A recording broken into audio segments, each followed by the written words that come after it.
All right, everybody. Want to welcome you to the live stream. Just checking all the levels.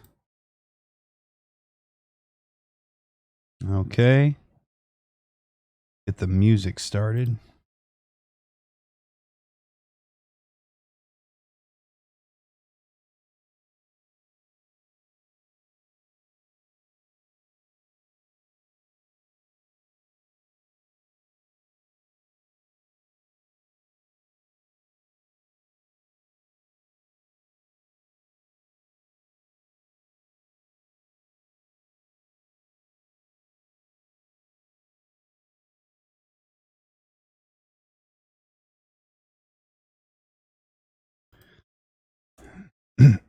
All right. Oh, wait. You know what? Yep, it's on ultra low latency. That's great.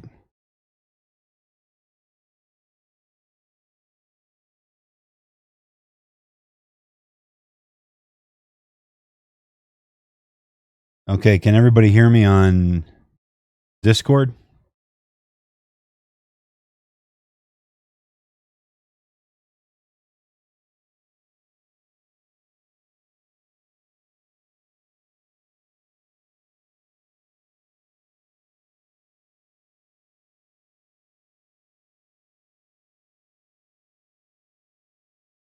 Now I'm on it. There. Okay. Okay, got it.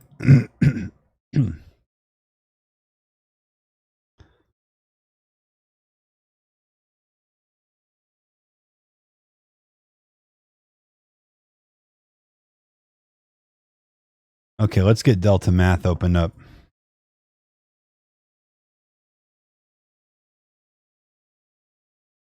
All right.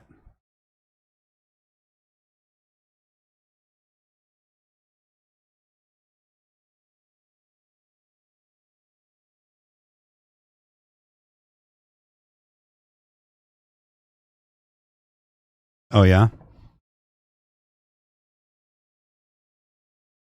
Let's do this. Yep, sure.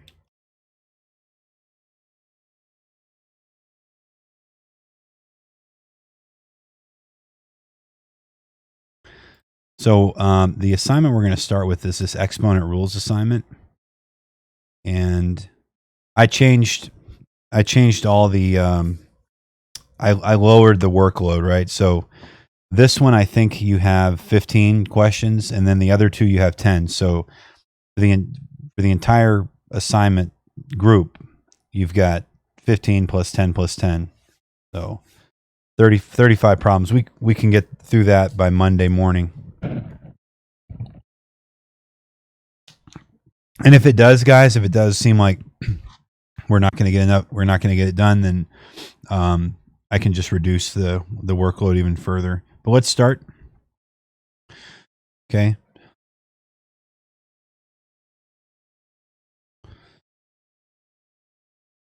Let me zoom in on this guy and then grab it.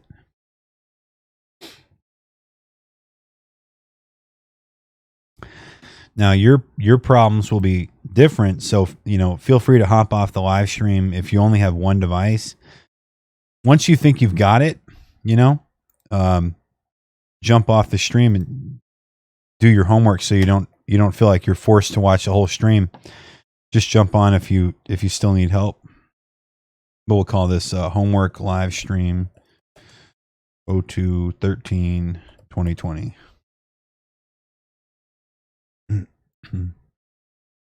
And I did share with everybody in their class notebooks every single thing we wrote today from all periods. So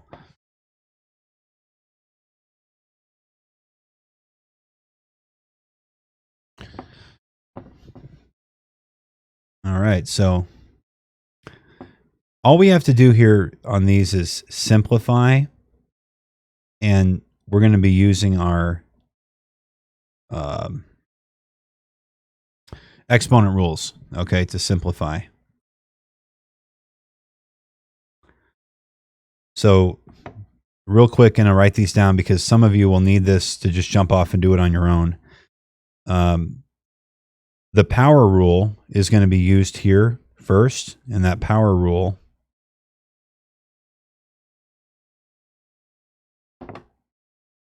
let's say we have x to the a raised to the power of b.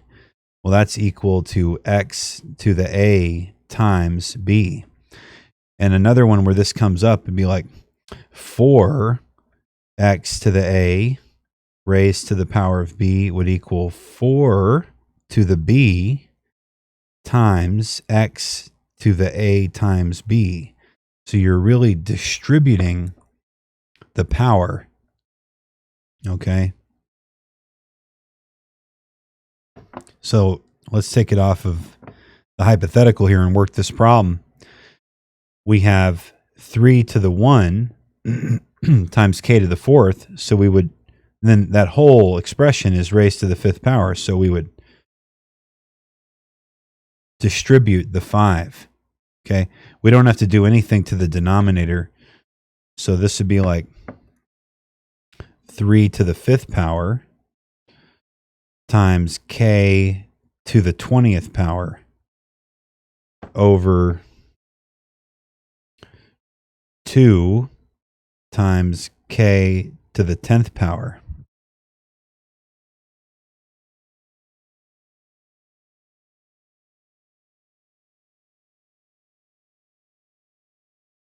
And what I'm recommending that you guys do is that you kind of section these problems off.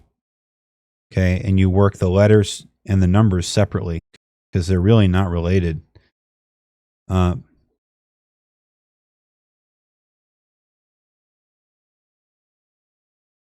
Exactly. There's no parentheses there.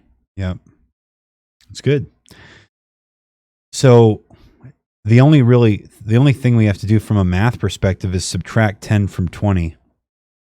Because what this equals is 3 to the 5th over 2 times k to the 20 minus 10.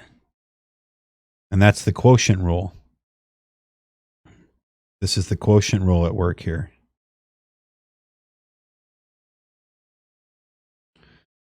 All right. And so now we've got 3 to the 5th, which we might have to expand. I'll see what the problem wants you to do, times k to the 10th. Let's go see what Delta wants you to put in. Express the following fraction in simplest form using only positive exponents. Okay. Well, then maybe what they want is for us to say, what is 3 to the 5th power? So that would be 3 times 3 times 3 times 3 times 3. Yeah. We'll just cheat on that one.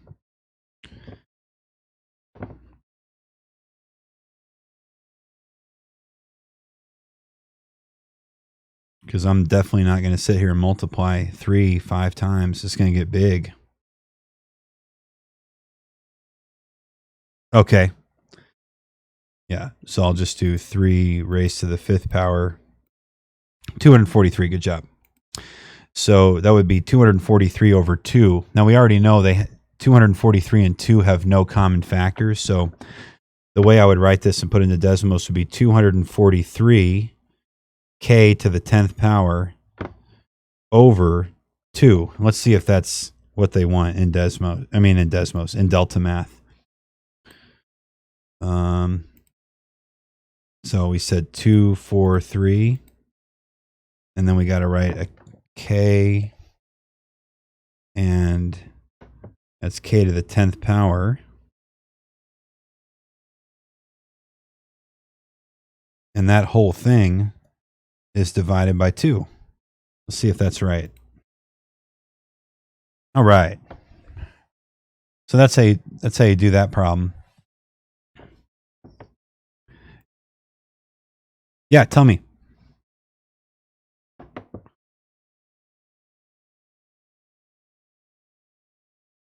Just say the numbers and I'll write it.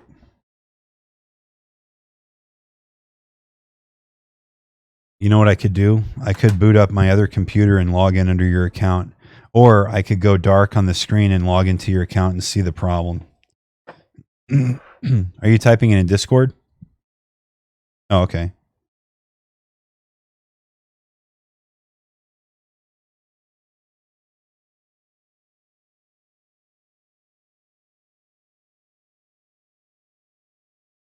3x cubed. Okay.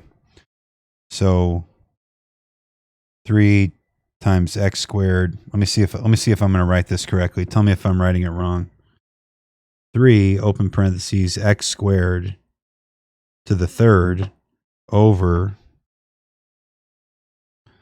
3x cubed.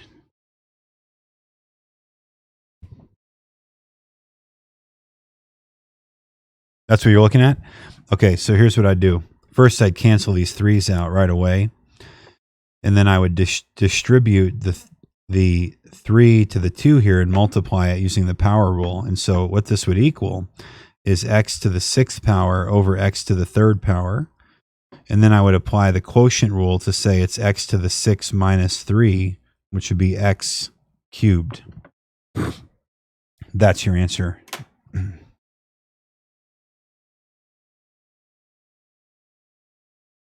Hey, what's up, man? Okay, sir.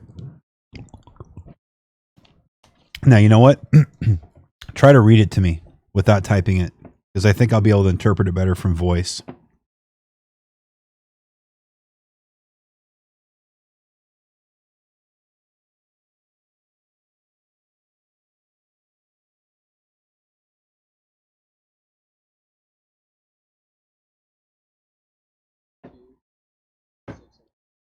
Over 6 what? 6a. Does it look correct on the screen? Give it a second. Does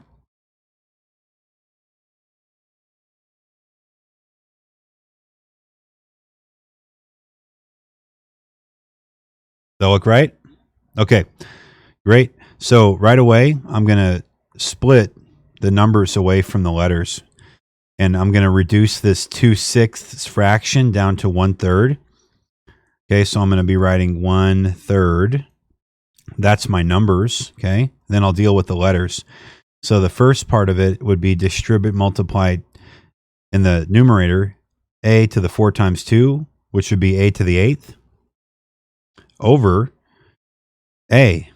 All right, so now I'm only going to work here with the letters for a second. And I'm going to apply the quotient rule because a in the denominator has an exponent of 1. So 1/3 just stays 1/3 multiplied by, correct. And then you would just recombine to make it look nice. You would have it as a to the 7th over 3. That's the answer. Oh, this is going to work great. You guys just give me the problems. Let's do it.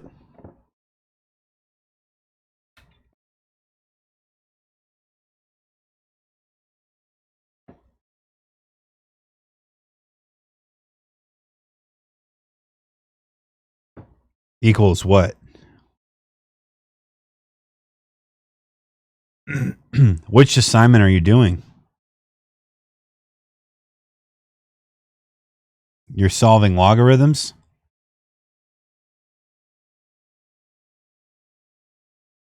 You're solving exponential equations? This is a different assignment than the one we're working on. You're now, just so you know, Jonathan, you're trying to do something we haven't really learned yet.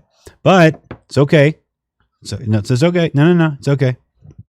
So the first thing I would do is I would isolate this e to the 5x, okay? And the way we can do that is by dividing both sides of this by 640. Okay? So now I have e to the 5x equals 80 over 640. And I'm going to forget about this guy for a second, this 80 over 640. I don't care about that for a second.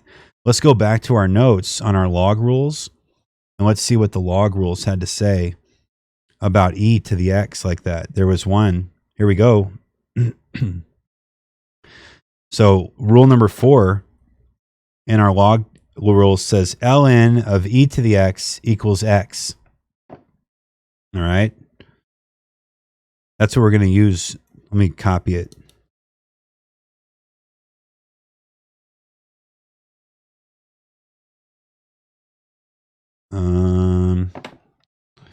Where is my, here it is. Bless you.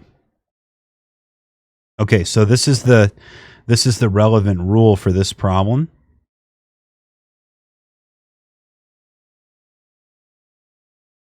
Take a look at it.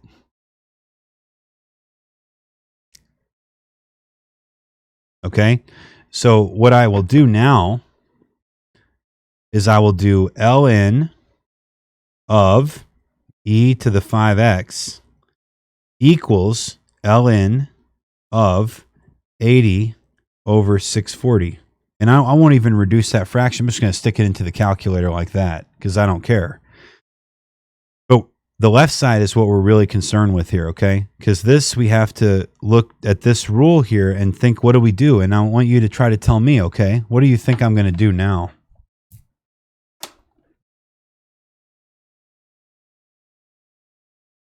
No. First, we're going to apply the rule. So here's what this is. This homie right here, 5x, he's going to come live down here. And then this whole freaking thing's going to go away.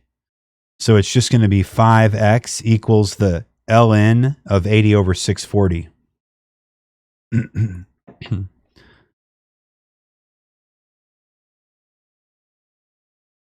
But yeah, we could, but I'm trying to make your life as easy as possible. Just divide both sides by 5 now. Okay? And instead of trying to make it really pretty, just put this in your calculator.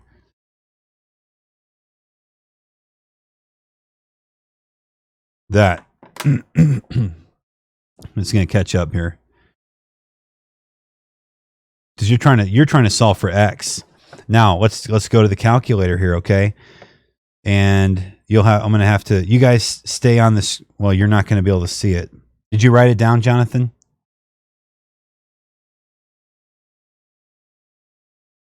I mean, did you write it on a piece of paper? I just need you to write that down because I'm going to jump off the screen and I'll never remember it. Wait, I'll try. 80 over 640 over 5. So it's going to be ln.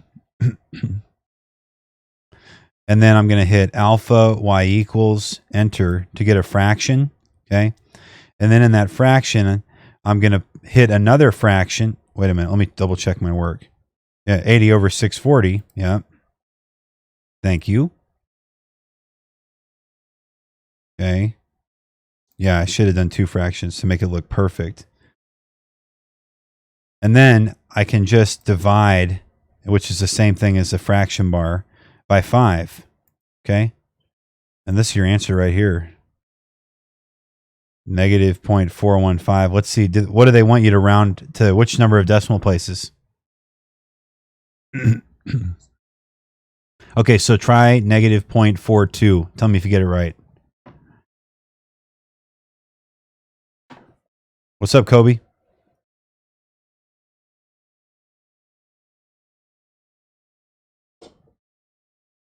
We're just working problems, man. Negative 0.42 is what I would type in.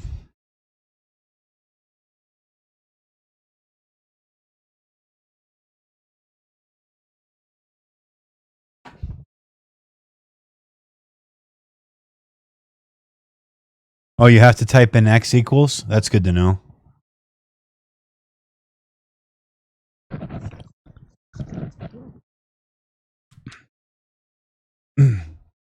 So you just type in negative 0.42.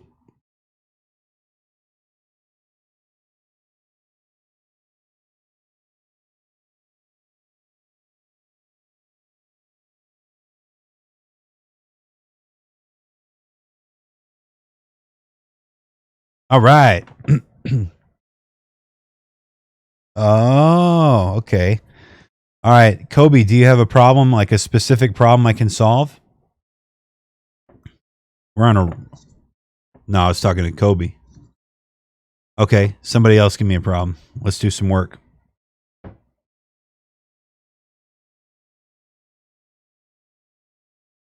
Yeah, absolutely.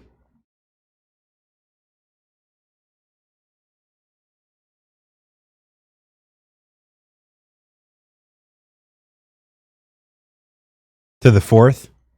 Tell me if that looks right when it gets written up there. Awesome. So, wait, somebody needs to mute their YouTube live stream because I'm hearing feedback.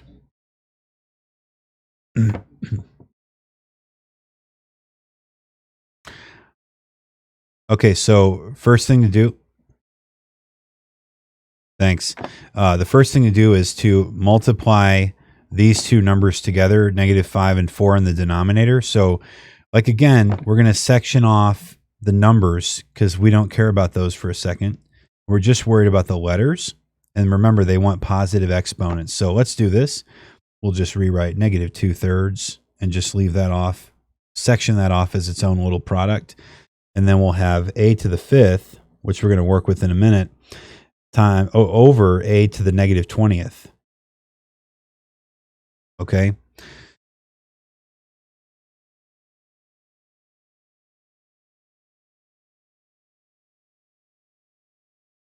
So now we have to apply the quotient rule.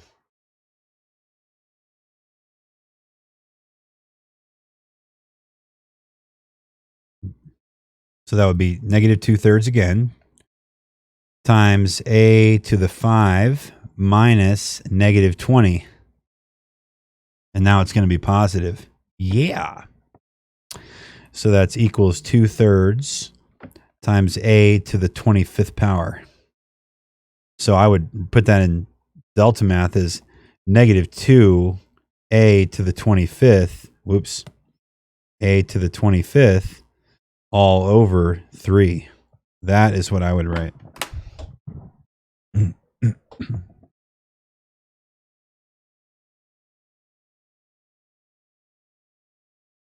Okay, let me make sure he got that right before we move on, and then it's going to be Nick.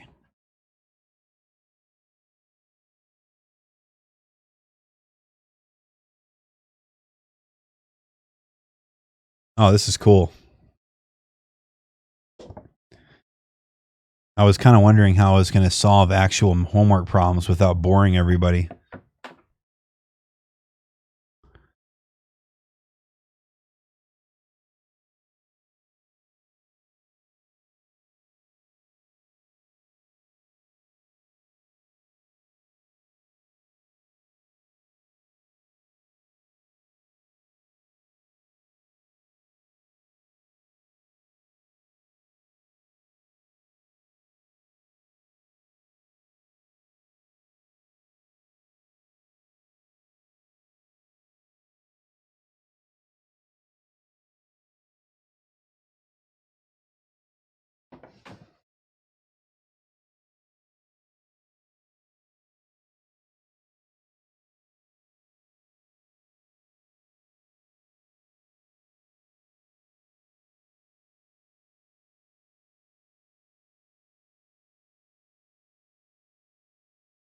Nathan, did you get it right? Oh, good. Okay. Okay, Nick, hang on a second. I'm just sending out the message to everybody.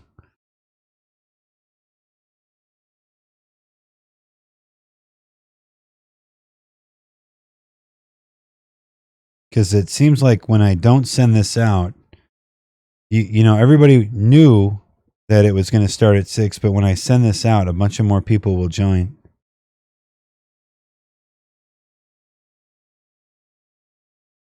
I just feel bad about blowing up parent phones every day with this one same message. Okay.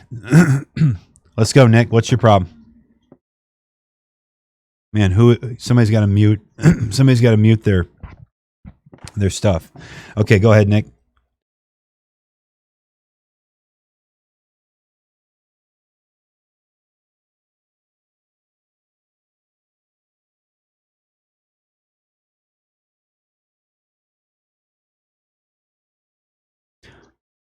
Is the 3k to the third all in parentheses like this?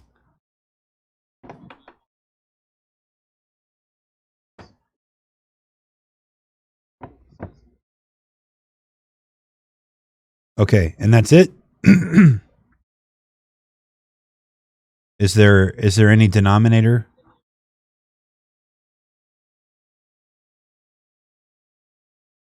Just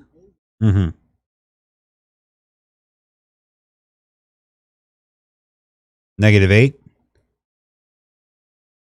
Okay, so first, let's deal with the power rule. We're going to multiply this 3 times this 3 here. And also, we're going to remember that 3 by itself has a power of 1. So we're going to multiply, we're going to distribute multiply there to get rid of those parentheses in the numerator. So that would be like 3 to the 1 times 3 is 3/3, or 3/3. 3 to the 3rd, or 3 cubed, times k to the 9th, because 3 times 3 is 9, all over 12 times k to the -8. And again, you'll do good if you just mentally break this in half at those at that product sign and just deal with the numbers later. Let's work on the letters. Okay. So this is going to be 3 cubed over 12. And we'll simplify that later. Whoops. Times k to the 9 minus -8. So you got a double negative there. So it's 3 cubed over 12 times k to the, what is that, 17?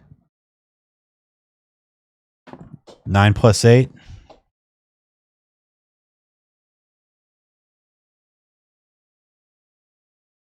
Okay, so now let's deal with this numbers over here, okay?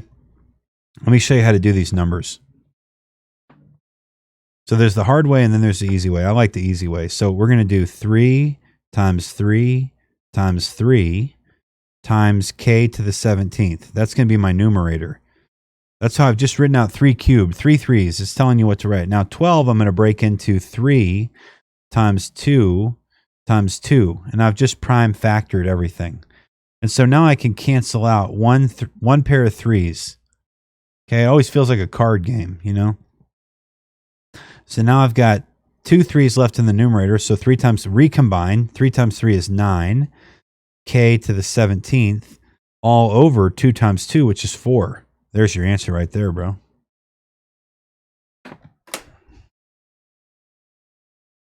Nine k to the 17th all over 4, and that's fully simplified.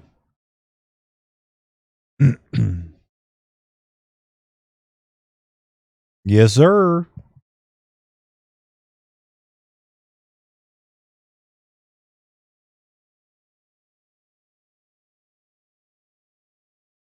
Hold on.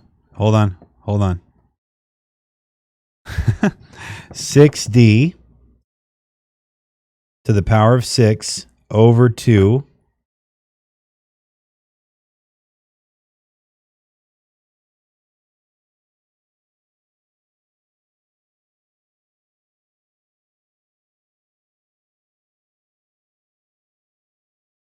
like that.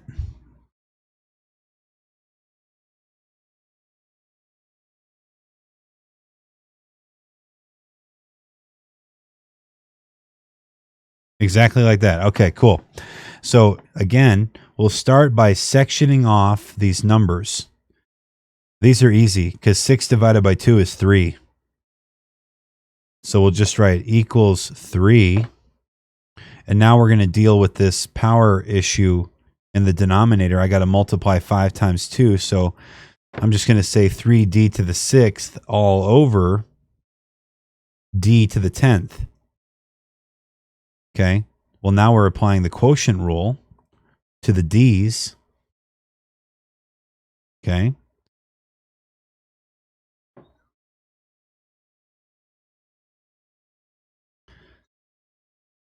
Oh, I love this because we're going to end up with a negative exponent and they don't want that. So I'll show you what to do. So now you've got 3d to the 6 minus 10, which is -4. Well, they don't want that. That'll be wrong.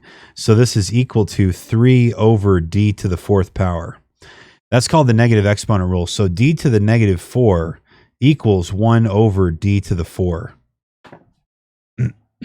That's how I'm getting this. So this is your answer right here. These are so much fun. I love these.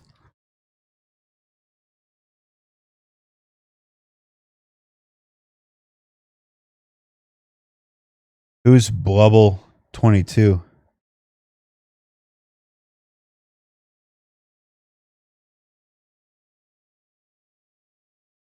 Oh, really?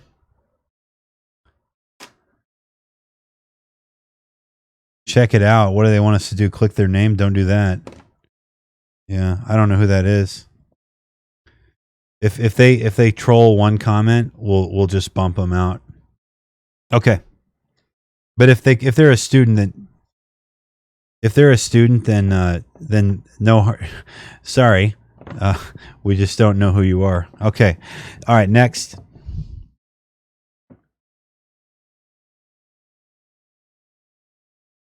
Sounds good. Well, I'll just hold. I'll go into a holding pattern.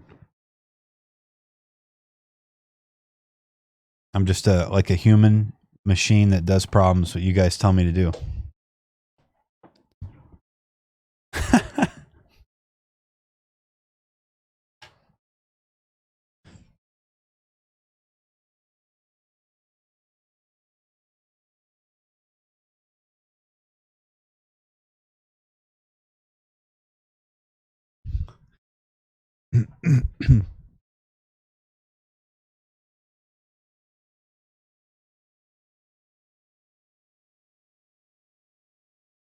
I mean, it's not their problem.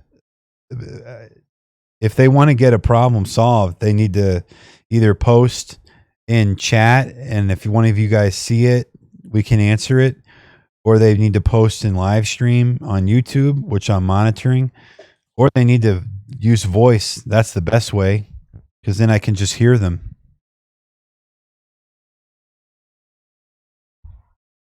Right.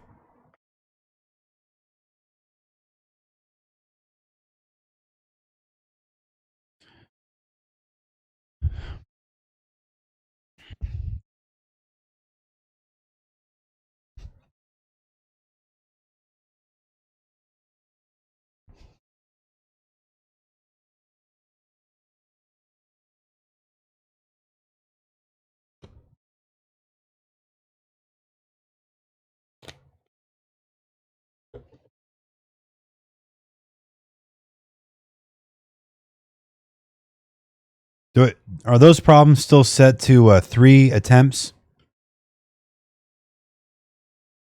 Okay.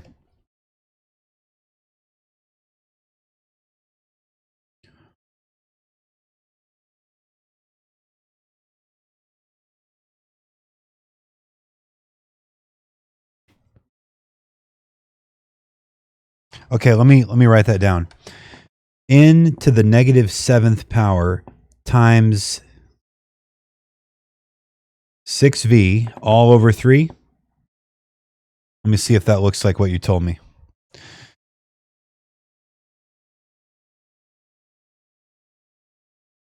Okay, so here's how I'd write it. 2v over n to the 7th.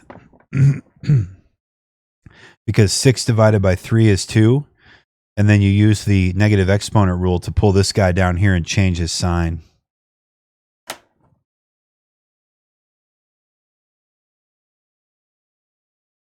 That was a good problem. Cool.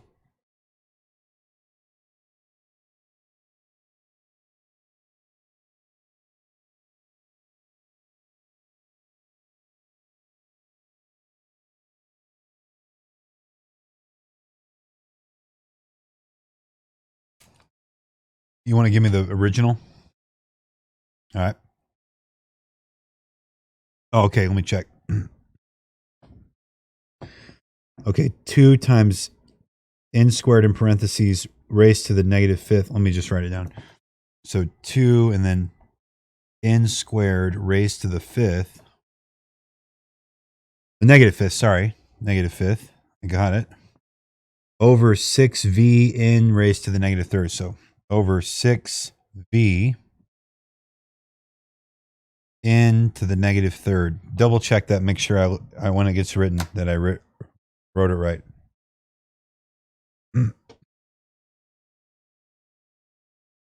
Looks good? Okay, so first we're going to multiply negative 5 times 2. And we're going to reduce this 2/6 down to 1/3. Yes, sir. So I'm going to drop the 1 entirely and just write n to the negative 10th over v n to the negative 3rd. And that's going to equal n to the negative 10 minus 3. Well, the 6 was eliminated when we divided both the numerator and denominator by 2. And so now it should be a 3.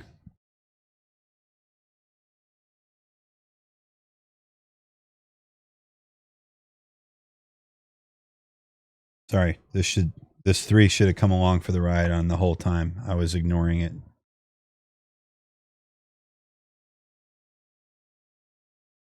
So now we have n to the negative 10 minus 3, which would be n to the negative 13th over 3v.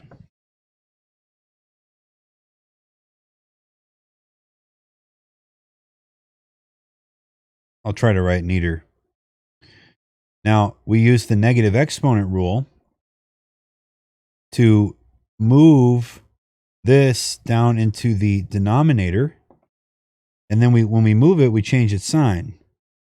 So now we have 1 over 3v n to the power of 13. This is the answer.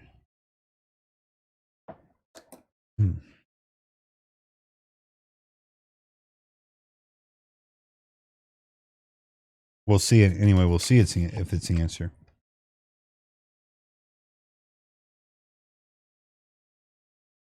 That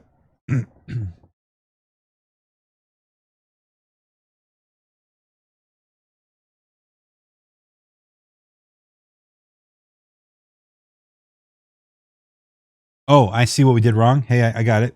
No, I got it. All right, wait. Minus. Yes, sir. That's what I screwed up. Okay. Here we go. So it's, yeah, that's into the negative. Wait. I'm sorry. My bad. My bad, sir. So this should be 1 over 3v into the 7th. Right?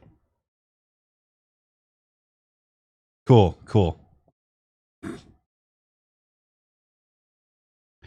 Okay, Jonathan.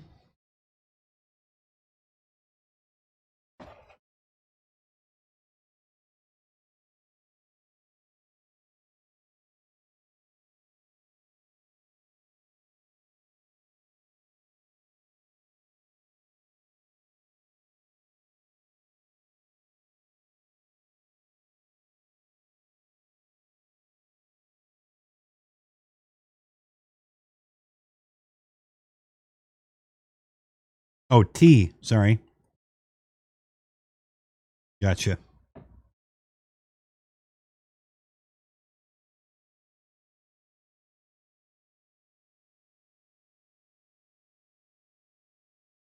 Oh, gotcha.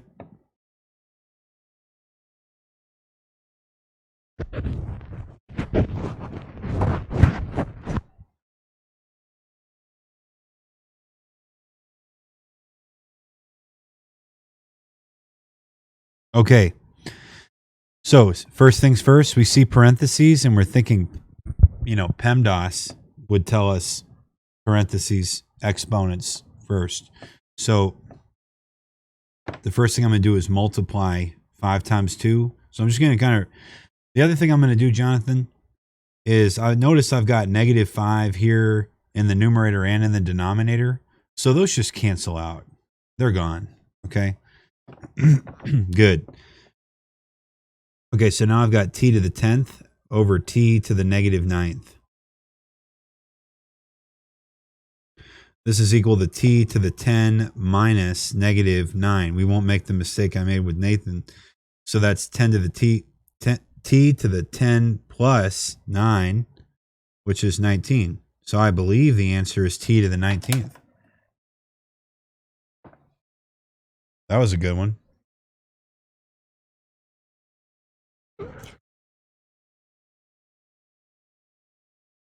All right. We're flying through it, guys. What's next?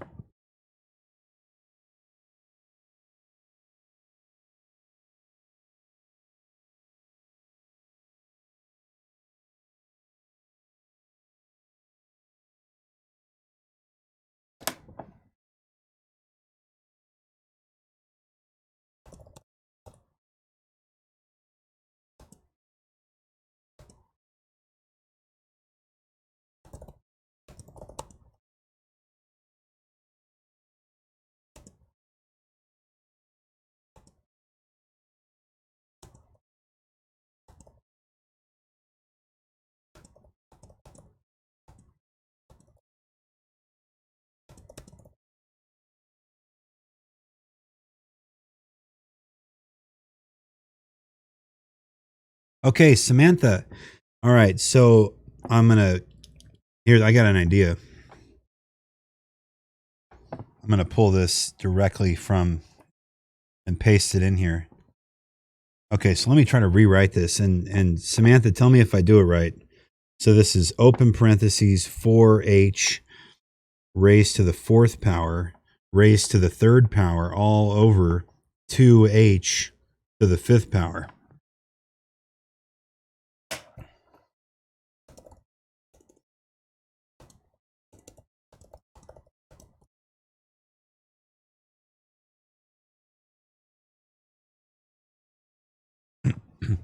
All right, so here we go, Samantha. So first things first, we're going to multiply 3 times 4 because that's the power rule.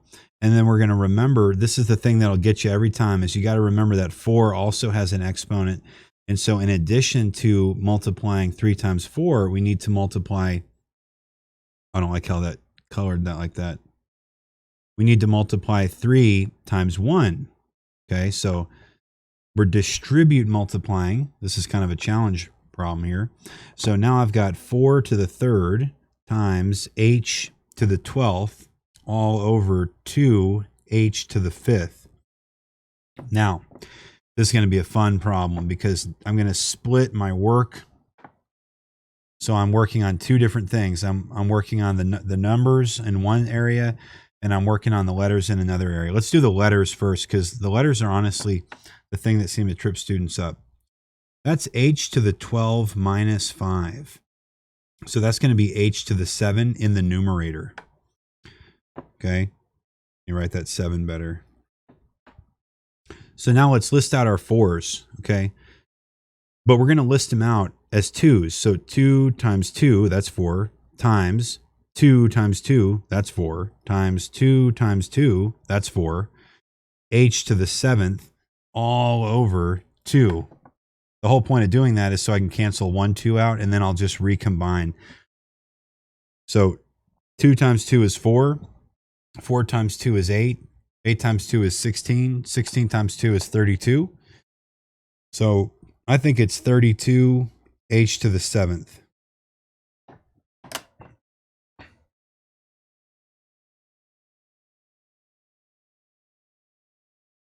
All right.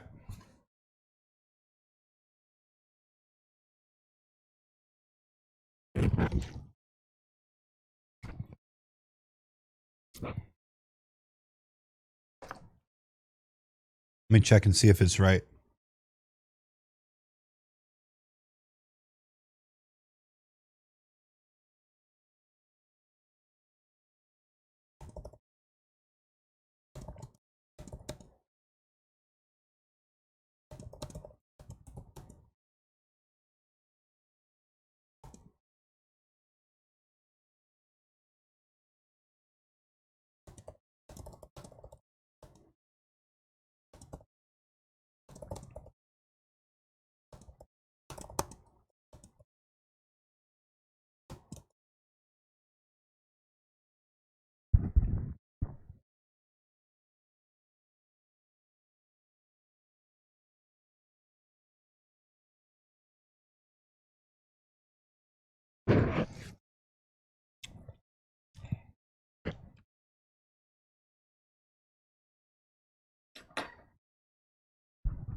Okay, Samantha's up with another one. Here we go. Yeah, just to address Jay's question. Yeah, basically, guys, if you wouldn't say it at school, don't say it in live chat because it's all being recorded. Okay.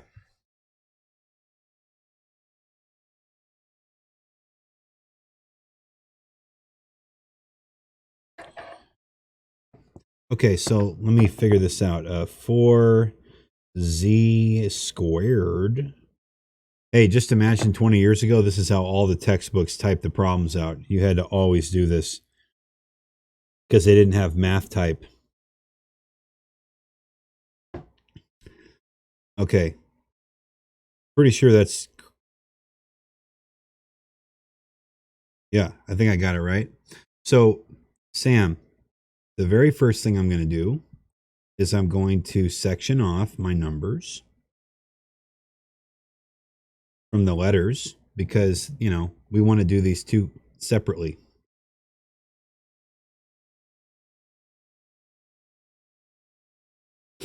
Okay, it's like two separate problems separated by multiplication. So first, we can look at 4 over negative 20, and we could say, hey, what if I divide both the numerator and denominator by 4? In that case, I would get 1 over negative 5. So there's your numbers done. And now I got the z squared over z to the 6th, which would just be z in the numerator to the 2 minus negative 6.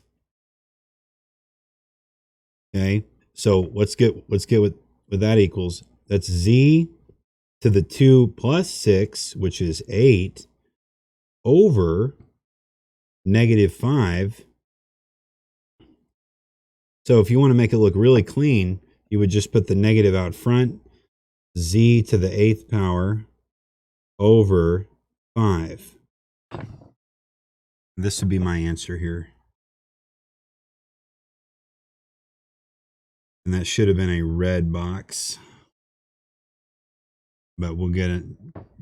We'll get it later.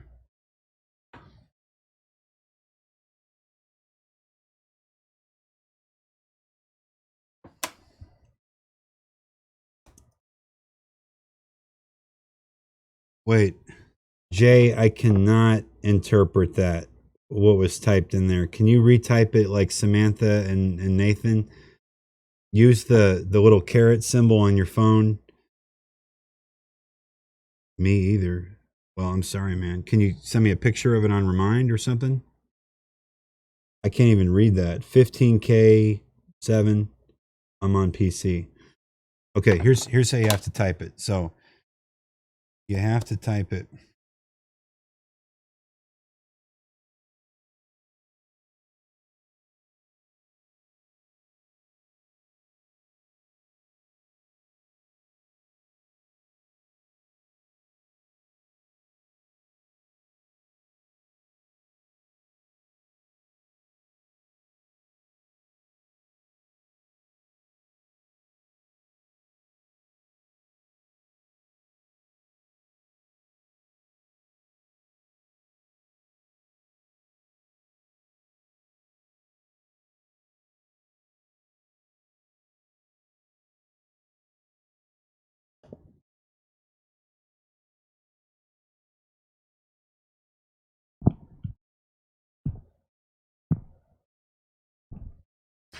Okay. 3k squared squared. But see, where are the parentheses?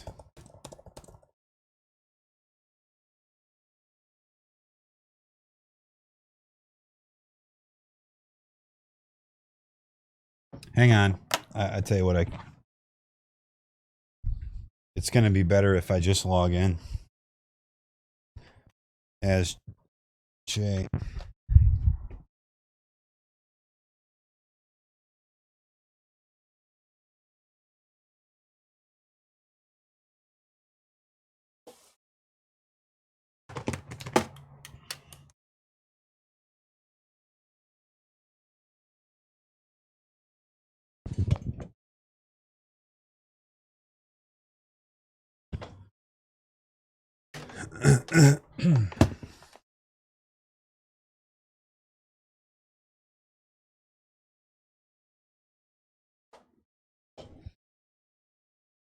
Oh, okay. He got it. All right. Wait a minute. Hang on. I got to help Jay. Jay, you got to remember to type it like this if this is what you mean. Open parentheses 3k squared, close parentheses squared.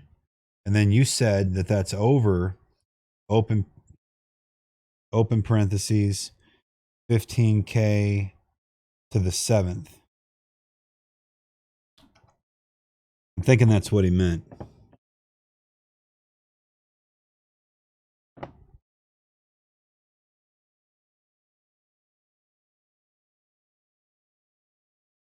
Yes.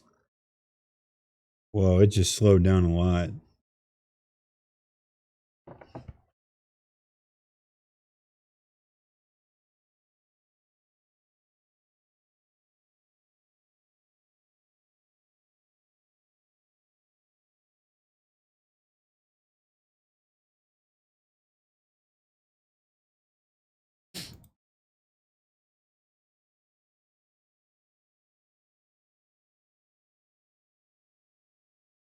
Okay.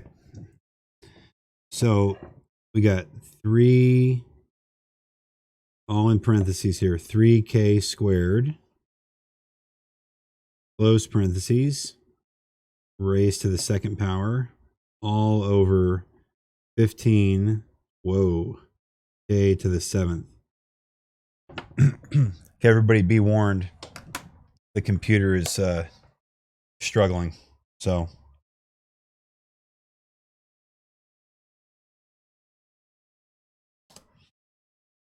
I'm booting into my workstation notebook here so I can get online and actually just see. I'll have you guys tell me the unique IDs. Might be easier.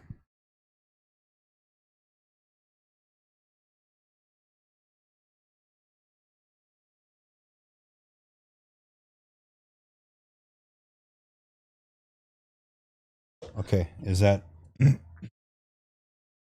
okay? So I'm going to go ahead and work this problem, assuming that that's what it is.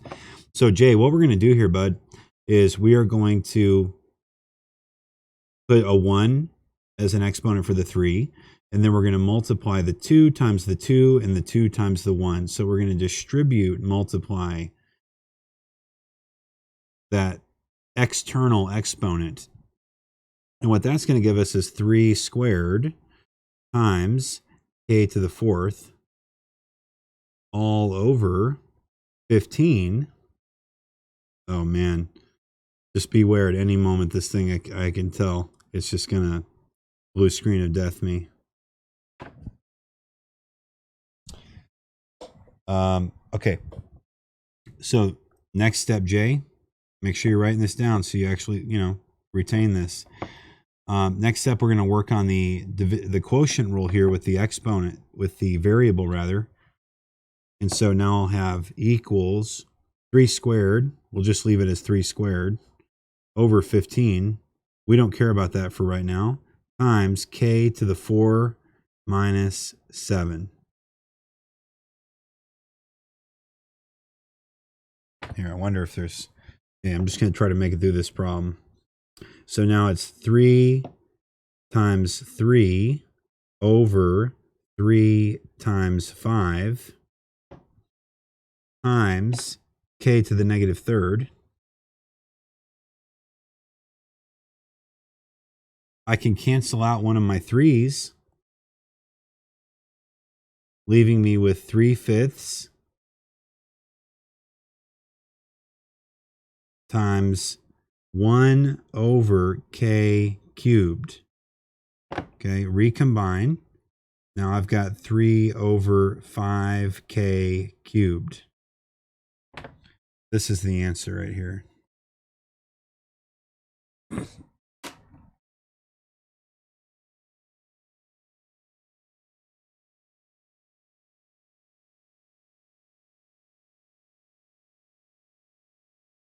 Yeah, you know what I'm going to do? Now that I got this other computer booted up, I'm just going to open Discord on this other computer.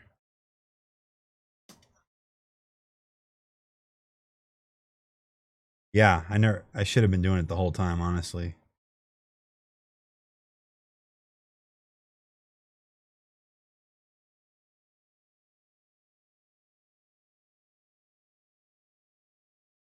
Right.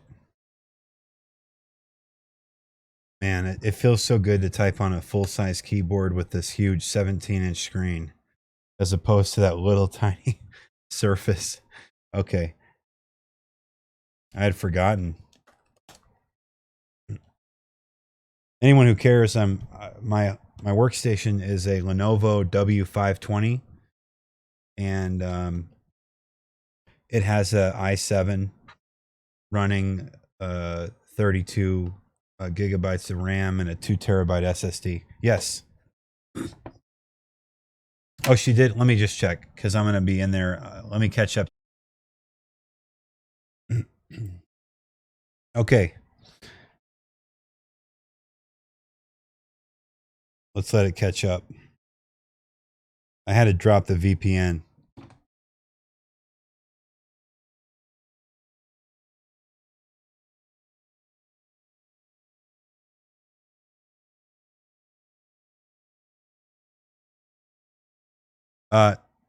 It'll pop back up.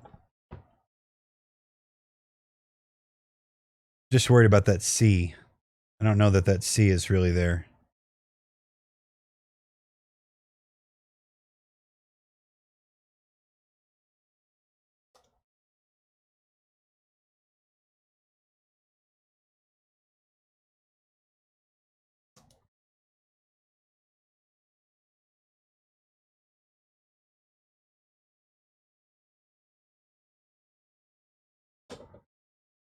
Hey, Michael.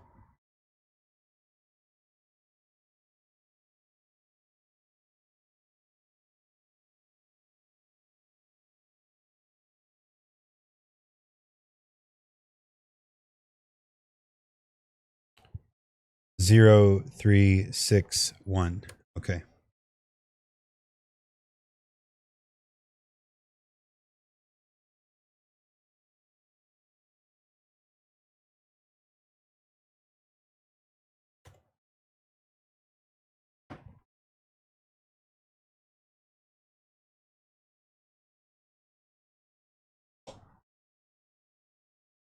Okay.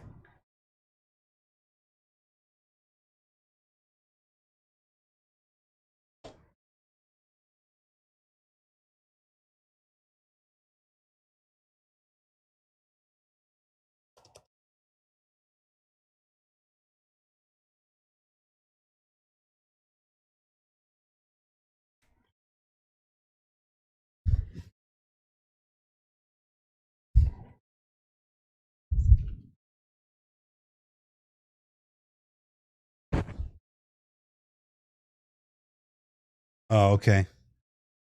She said no, there's not.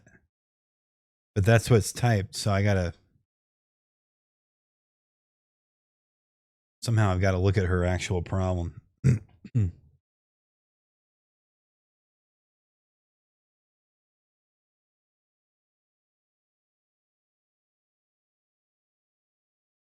Jump off the Wi-Fi.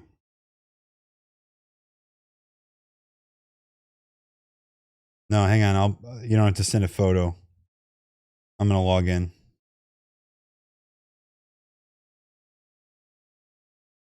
I'm almost there.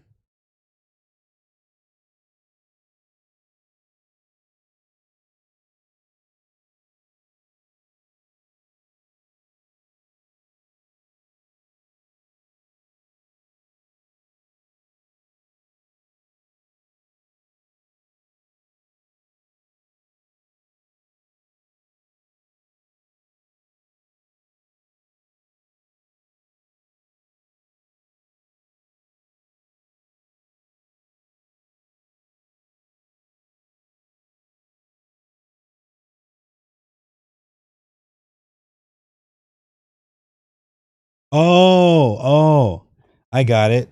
I see. I'm looking at her problem now. So I had everything right, but this C was actually right here. Okay. No, you're good. So, okay, Sam, sorry for the delay. That C threw me off. I didn't realize there would be two variables like that. That's make it more challenging, which is fun. So first we'll deal with the denominator. And in the denominator,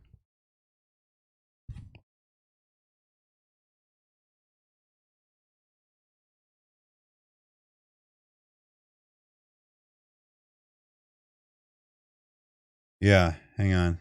I'm checking the latency here.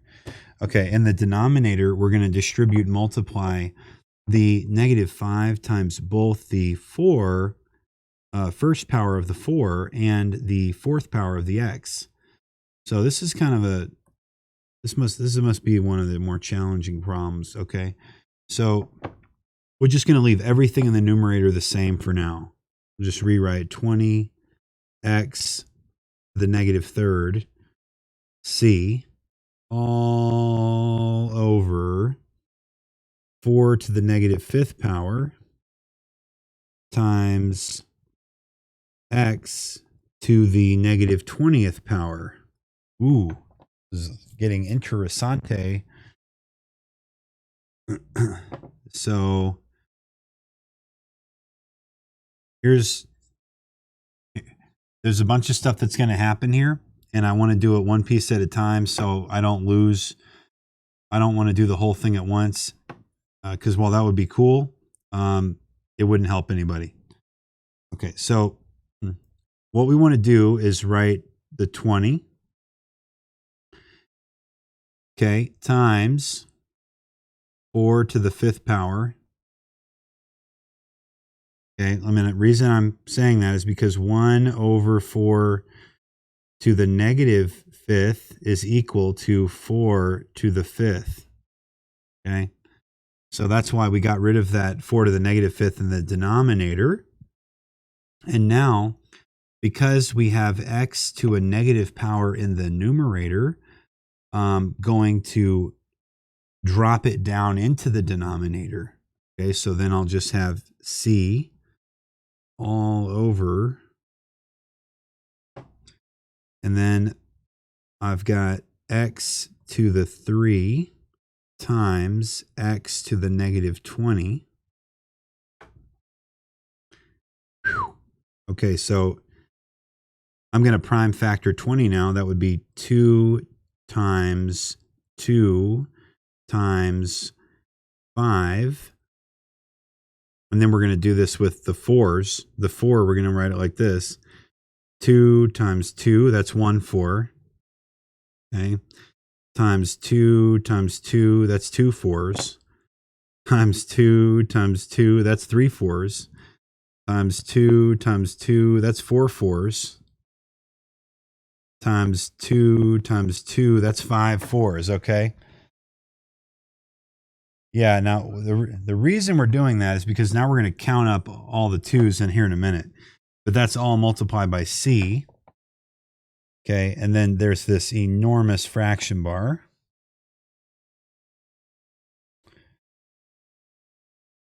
You don't really have to do it that way, but that's one way to do it. And then you're going to apply the product rule in the denominator, which would be x, because you're multiplying two x's that have the same base, so you're going to add the exponents. So it's 3 plus -20. All right. So this is equal to, and now we're going to count up the 2's. I got 1, 2, 3, 4, 5, 6, 7, 8, 9, 10, 11, 12. Okay, so I've got 2 to the 12th power times 5 times c all over x to the -17th power. Now they don't want negative exponents, so we're going to rationalize this denominator and move this guy up here and change his sign. So as crazy as this looks, guys, we're still going on this problem. We have 2 to the 12th times 5 times c times x to the 17th power. And now we've got to do 2 to the 12th times 5, which I am going to cheat to do.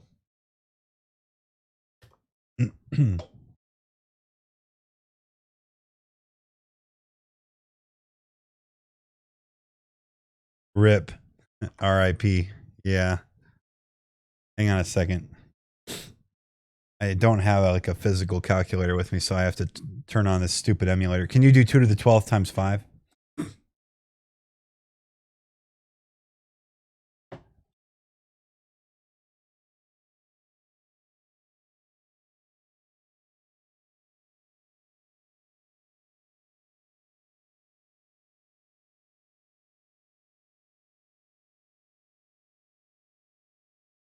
Really? Yeah. So 20,480 C x to the 17. Now let me double check the work before you put that in.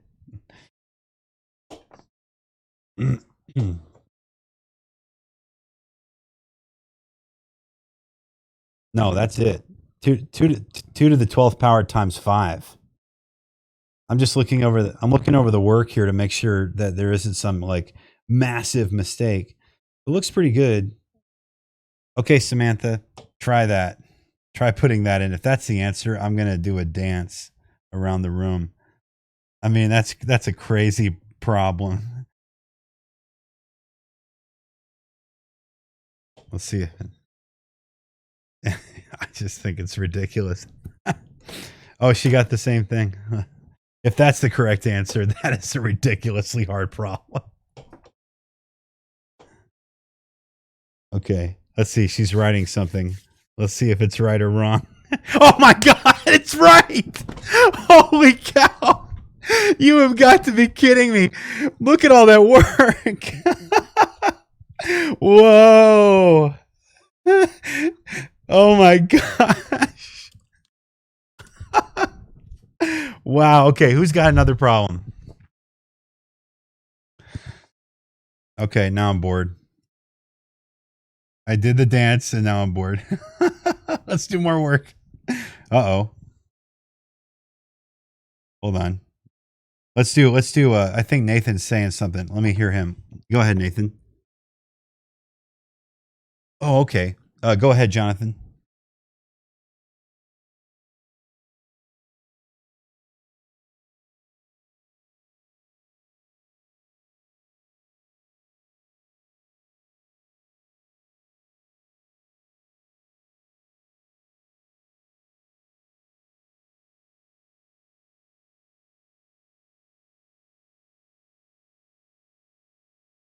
Hey, who's this?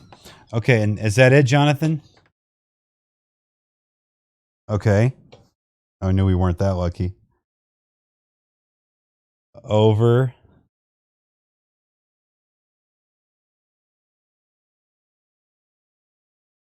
That's it? Oh, I thought we were going to be challenged here. Okay. This is only ridiculously hard. We want more problems like Samantha's where it's absurd. Wait, maybe it'll be absurd. I can see it a little bit of absurdness developing here. Yeah. Okay, so we're just going to start, Jonathan, by distribute multiplying this. So that problem was crazy. I'll remember that one. Distribute multiplying the -5 to all of the, we can't even, don't forget about the y. Distribute multiply that -5 to everything in the numerator. So there's actually 3 distributions. So that'll equal 4. It's getting ridiculous. Here we go. Times y to the -5th times h to the -15th over 20. And then what I'm going to do, guys, is I'm going to put times h to the up a little bit. And now I'm going to set. Okay. So I deal with things as they, present. And so now because the 4 has a negative exponent of 5, we're going to pull it down into the denominator and multiply it times 20, and then its exponent will change to positive. So this next line, I'm going to write 1, okay, and then in the denominator position, I'll have 4 to the 5th power times 20, all right, and that's the numbers. And we'll deal with that later. So here's the next part. Let me get that fraction bar in so you guys aren't confused as to what I'm writing. Okay, so now I'm doing with the y. Well, look, the y has a -5th power, so it also moves down to the denominator and becomes positive. So down in the denominator, I have y to the 5th. Alrighty. And now we'll deal with the h.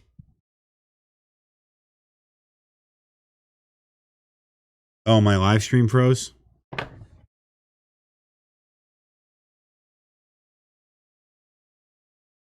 Oh, wait. I can see it. I think it's... You know what I'm going to do? Wait, then we won't hear you on the chat. What I was going to do is kill Discord and then connect my headset to the actual piece, the ThinkPad over here. But hang on a second. It's not frozen anymore. I just tried to write some scribble. Hang on. I still don't see the scribble.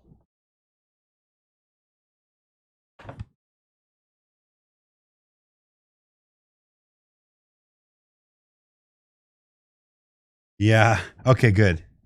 All right. Okay. So it's h to the negative 15th power. It ended.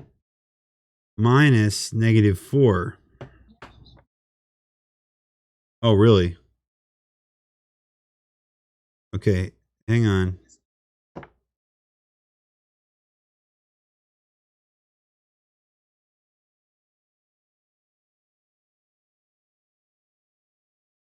Do you see it now, Jonathan? Oh.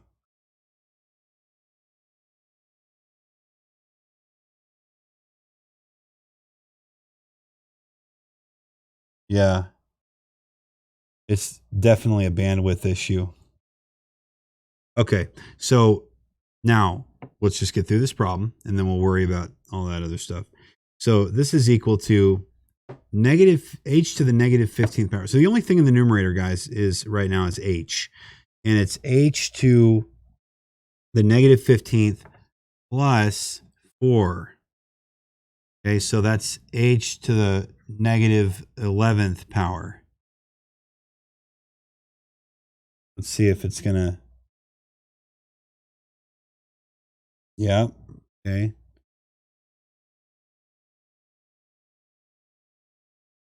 Yeah, maybe my ultra low latency is what's causing this problem, maybe. Yeah, because that was like a 5-second delay. Okay, so h to the negative 11th over, and then I'm going to cheat again and do 4 raised to the 5th power times 20. Oh, it's the same thing. It's 20,480. Wow. Okay. 20,480 y to the 5th. Now, because this h is still negative, we're going to move it down as well to hang out with this homies down in the denominator and make it positive. And now I think the answer, as crazy as it sounds, is 1 over 20,480 y to the 5th h to the 11th power. I believe this is the answer.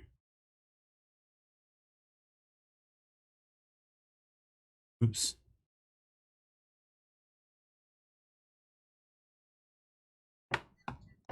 Okay. Jonathan, check and see if that's correct. Oh, it's still lagging. Ah.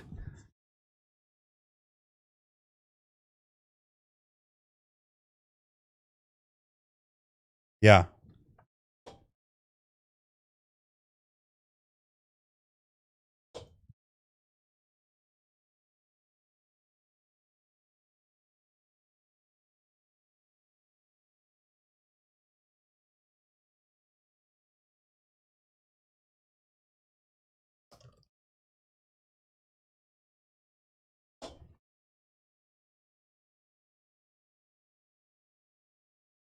H to the 11th power.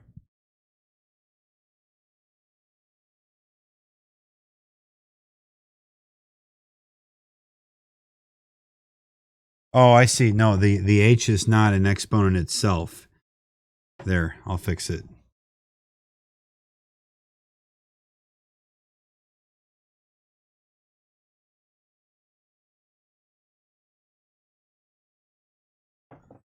Oh man, it's right.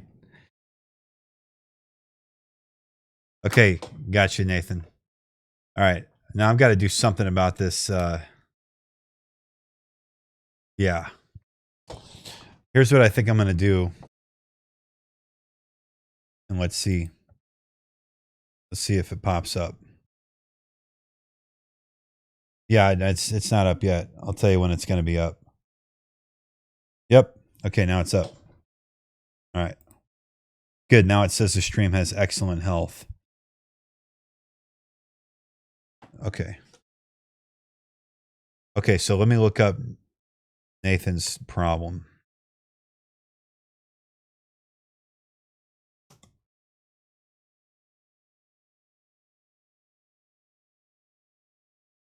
Beef.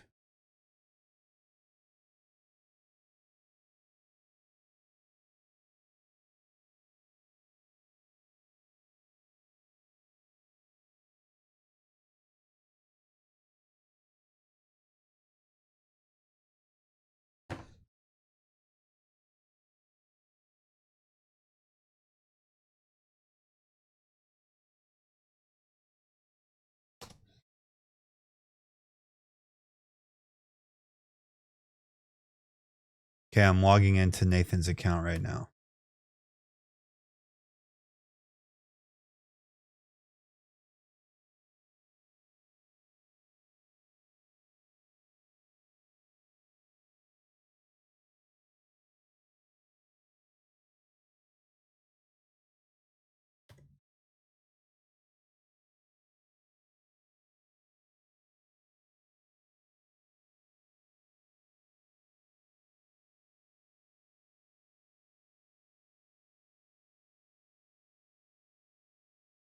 Okay, so we're doing radicals, Nathan?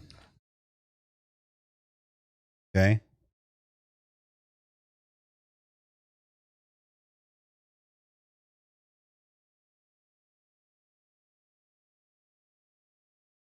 Yep. Okay, so what I'm looking at here, and make sure this is right, is the fourth root of 3 times the cubed root of 3 to the 5th power. Okay, so for these problems, you want to get them out of their radical notation. Okay, so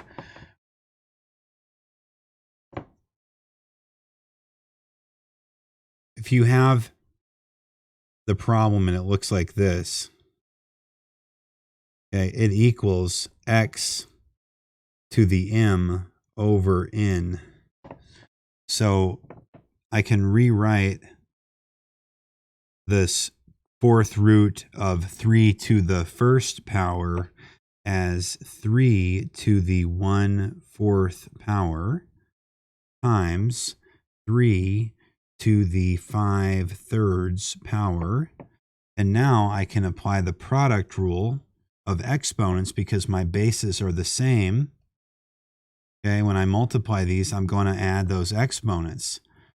Okay, hold on, don't say it yet. So now it's 3 to the 1/4 plus 5/3. Well, unfortunately, we can't multiply. I mean, we can't add a dissimilar denominator. So I've got to multiply the 1/4 by 3/3. And I've got to multiply the 5/3 by 4/4. And that way my lowest common denominator or least common multiple would be 12. So I've got 3 raised to the power of 3/12. Hang on, the font's too big. 3 raised to the power of 3/12 plus 20/12 equals 3 raised to the power of 23/12. Now, if you wanted to write that in radical form, the 23 is the m and the 12 is the n. So this would equal the 12th root of 3 to the 23rd power.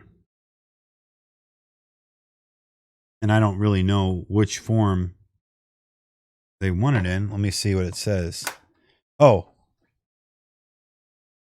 it wants it as it's a multiple choice. Okay. Is that correct?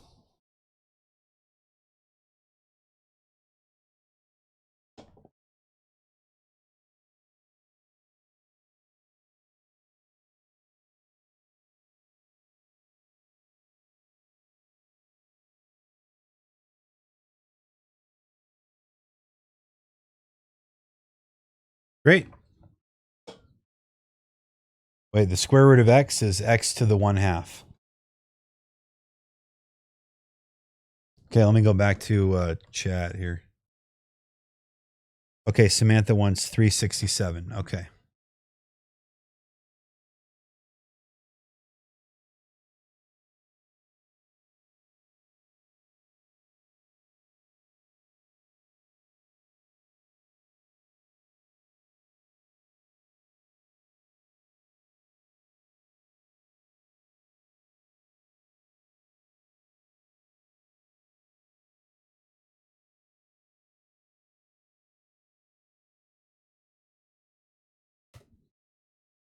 Oh, wait, Samantha, your problem is exactly the same.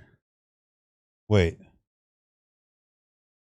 Your problem is identical to Nathan's problem. You have exactly the same problem. No, this is number 151 for her. Wrong problem. Hang on. 367. She's in a different assignment. Okay. Which assignment is she in? That's the question. That's 368.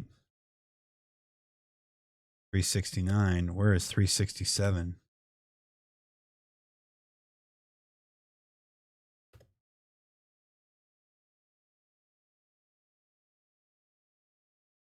$370. 371. Can I not look up 72?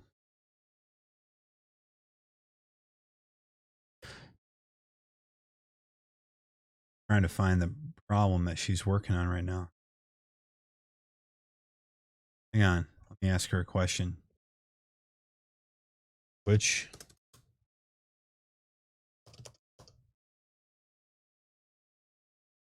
I wish I could just look up the number, you know? I feel like I should be able to just look up the number. And then Nathan wants 515.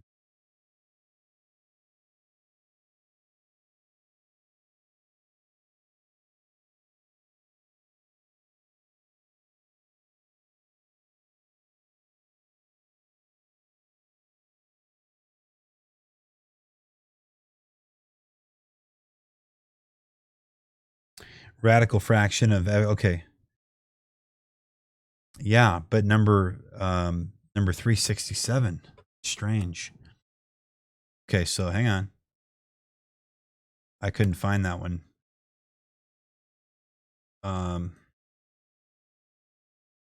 Yeah.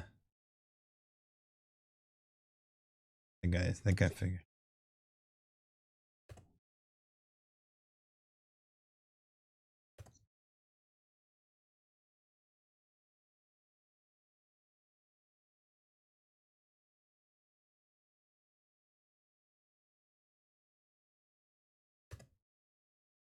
That's so weird.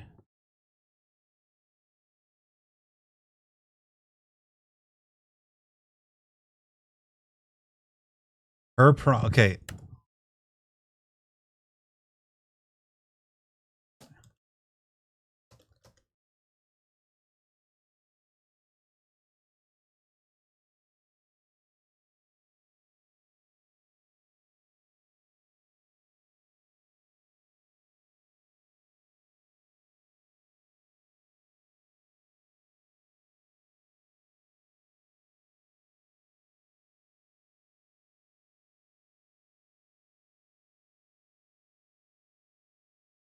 Oh, wow. Okay. She's convinced. So it's 367. All right, let me figure it out. 374. 375. 365. 376. 364. 372. 377. Understand. 371. 72. 70. So weird. None of those problems are the same as what I'm looking at here.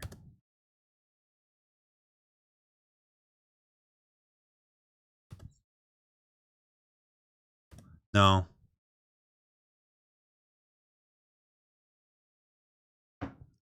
It's really weird. Because the one that she said it was,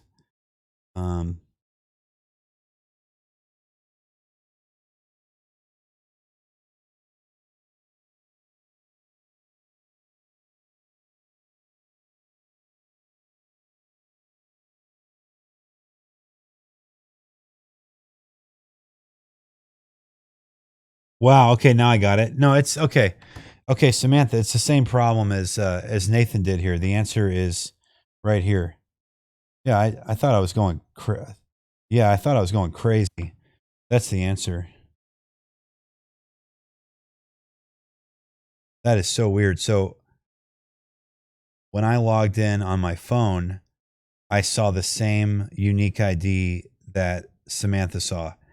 When I logged into her account from my computer, that exact same problem gives me a different unique ID. Well, that's kind of terrifying.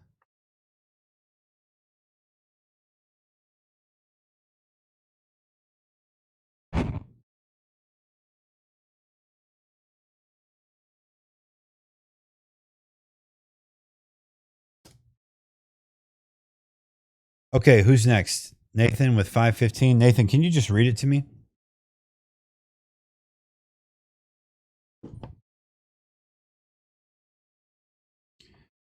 X cubed over the square root of x.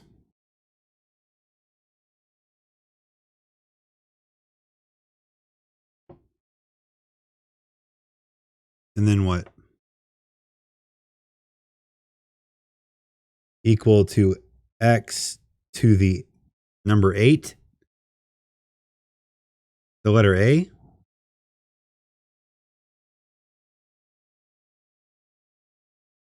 Oh, they want us to know the value of A. Gotcha. Oh, okay. This is going to be easy. Okay, so here's what we're going to do. First, we're going to convert this to exactly. So I'm going to write x cubed over x to the 1/2. Okay, and now what I'm going to do is I'm going to rationalize the denominator by turning that into a negative exponent and bringing it upstairs. So it gets to come upstairs if it becomes negative. So now I have x cubed times x to the negative 1/2. And all I have to do is add. So I'm going to change the 3 to 6 over 2. So I have common denominators. And I'm just going to add 6 halves to negative 1/2. And my answer will be x equals x to the 5 over 2. So I would say A equals 5 over 2.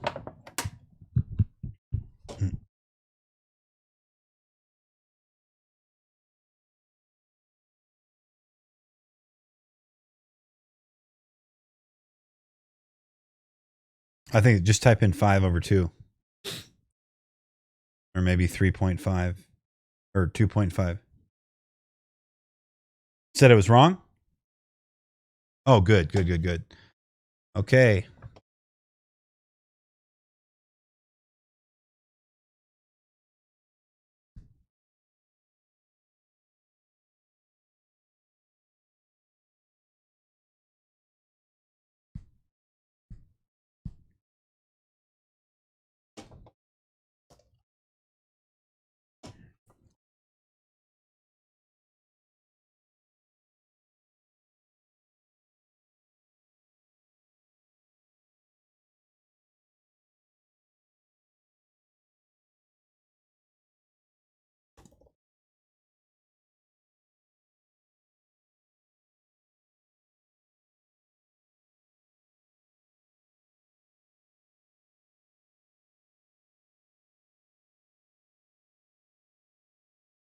She is correct.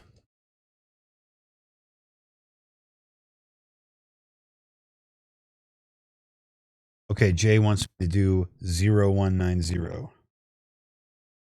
Awesome.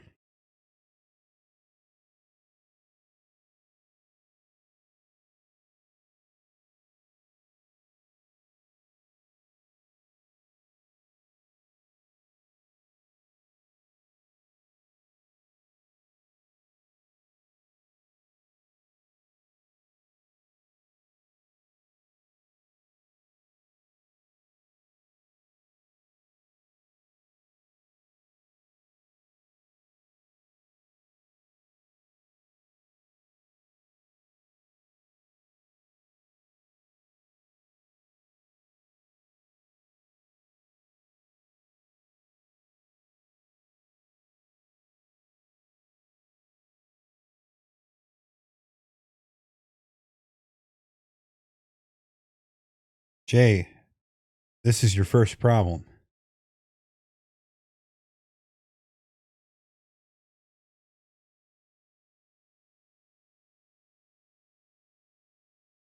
Yeah, but was it correct?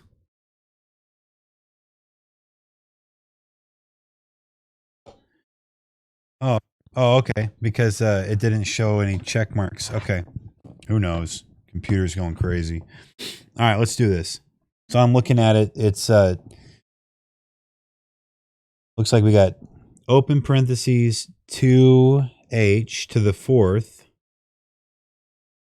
close parentheses to the fifth power, all over 6h to the sixth power. Is that correct?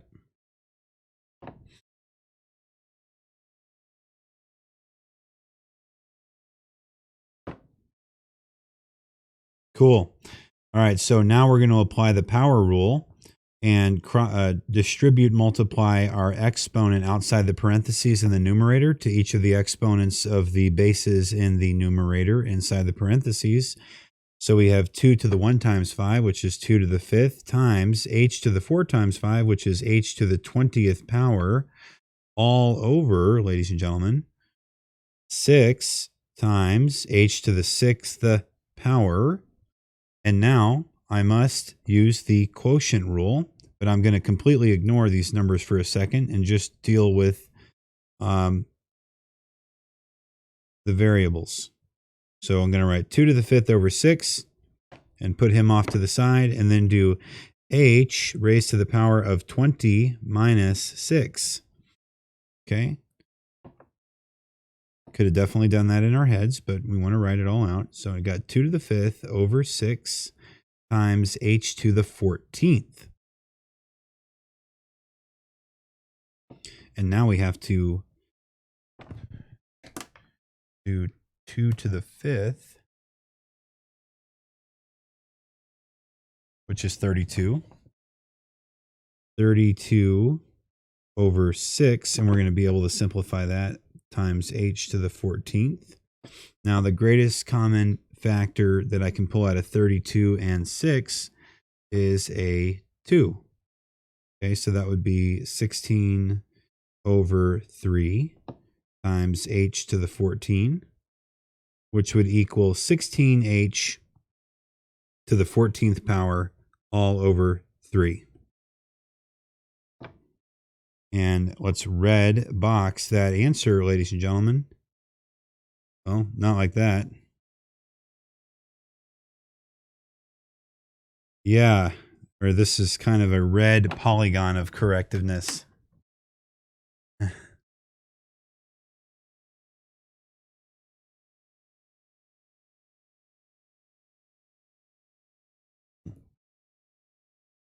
Was it correct, Jay? Yeah, what's up, man? Oh, thanks for asking, sir. I would say it was good. I like the exponentials, the logarithms and stuff. It's fun. Something new, you know. I like a change of pace with the math. You teach the same thing every day. It's, you know, like we did quadratics for so long that my eyes were starting to bleed. And then in geometry, we're doing trigonometry now. So we're getting to work with the unit circle and pi and all kinds of sine and cosine and tangent. And it's so much fun.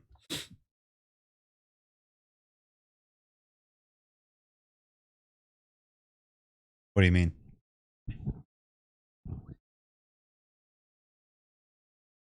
Okay. I'll give you you did it. Okay. You did what we did before. So remember this?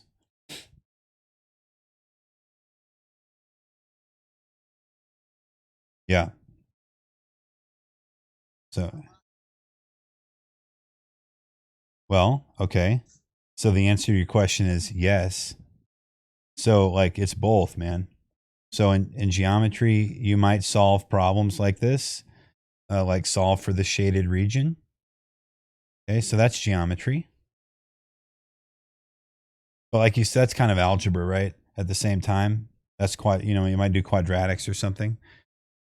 What was the last number? It was 14. I mean, 16 h to the 14th power over 3.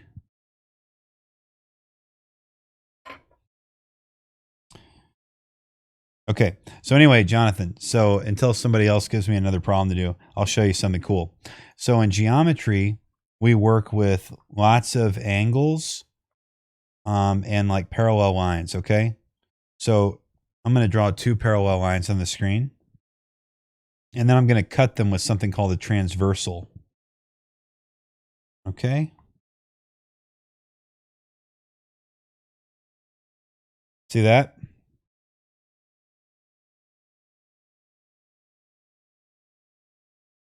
That's right. They're parallel. And they're never going to converge. So here's what we know about this. We know that this angle is equal to this angle by something called the alternate interior angles theorem. Oh, really? Okay. I did not know that.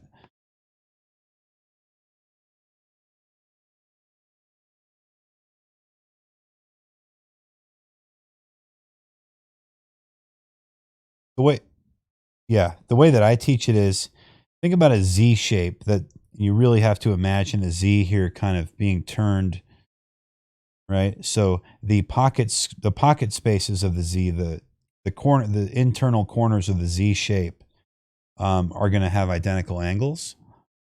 And so we could also say that these two angles here are the same, okay? Because now that's also another Z shape. So it's also alternate interior angles.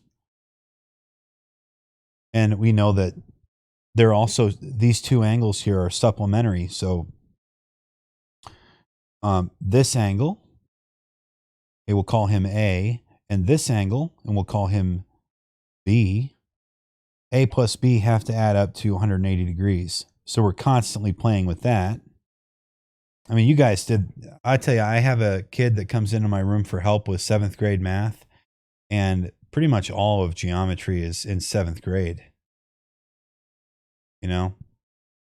But yeah, that's geometry.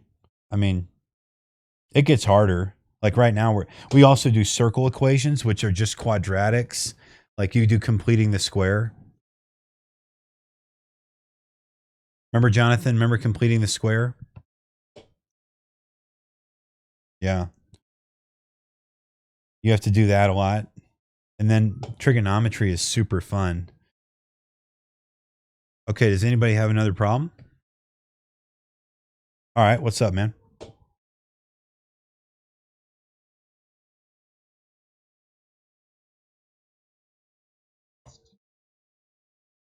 Please do not use last names on the live chat.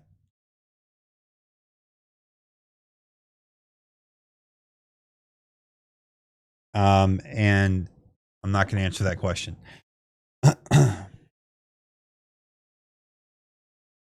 Okay, Nathan, I'm ready.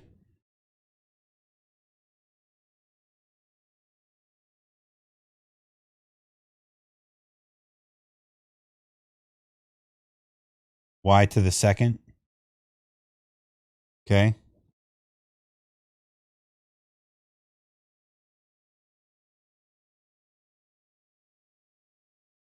x to the third y to the 7 over 2. Tell me if that looks right.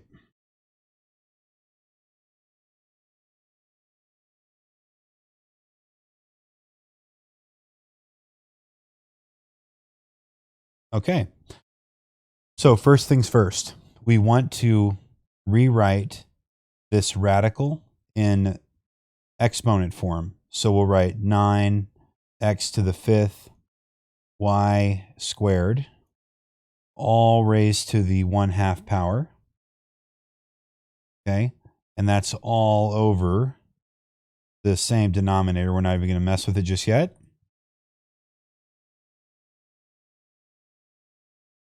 Hey, I'm so proud of you guys for doing this. I never got anywhere even close to teaching this last year with the with my other kids. I mean, they're great and it was my fault, but I just didn't get there. So I ended up showing calculator tricks on how to do this instead of really teaching it. So I'm just so pleased that you guys are taking the time to struggle through this. It's really going to help you really big time.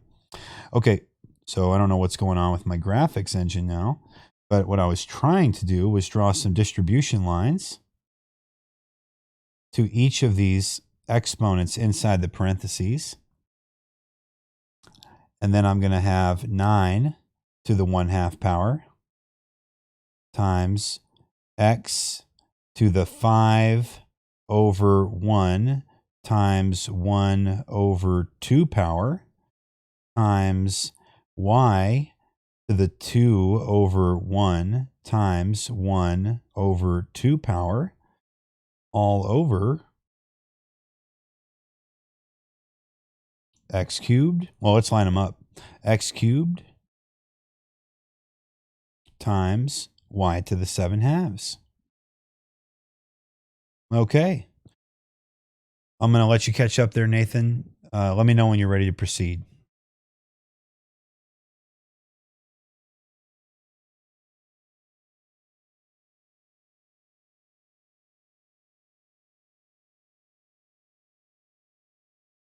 Yep. Because each of the exponents is going to be multiplied by 1/2.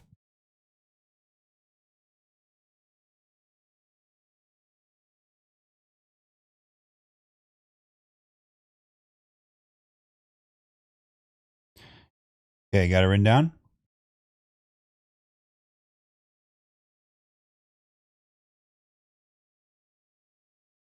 Sorry, you ready to move on? Okay, cool. So now let's look over at the y and the numerator. It's plain that I can cancel out the 2's, and so it's just y raised to the 1st power. I'm going to move the screen down a little bit so we can work with this.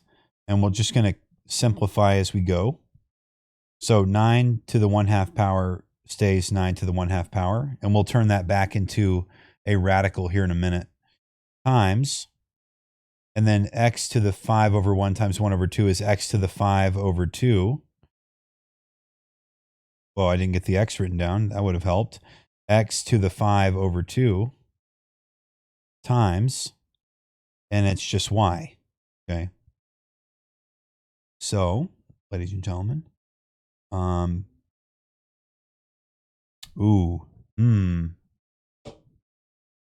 actually thinking about something right now. Nathan, what I want to do is I want to leave y raised to the 2/2, okay? And because when I apply the quotient rule, I'm going to need a common denominator to subtract those exponents. So I'm going to leave it like that. Okay. I think I'm being clever. I don't know.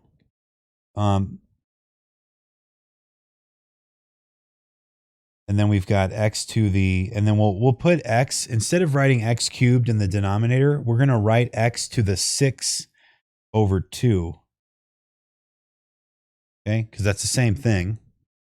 But now I'm going to be able to work with it to get it up into the numerator.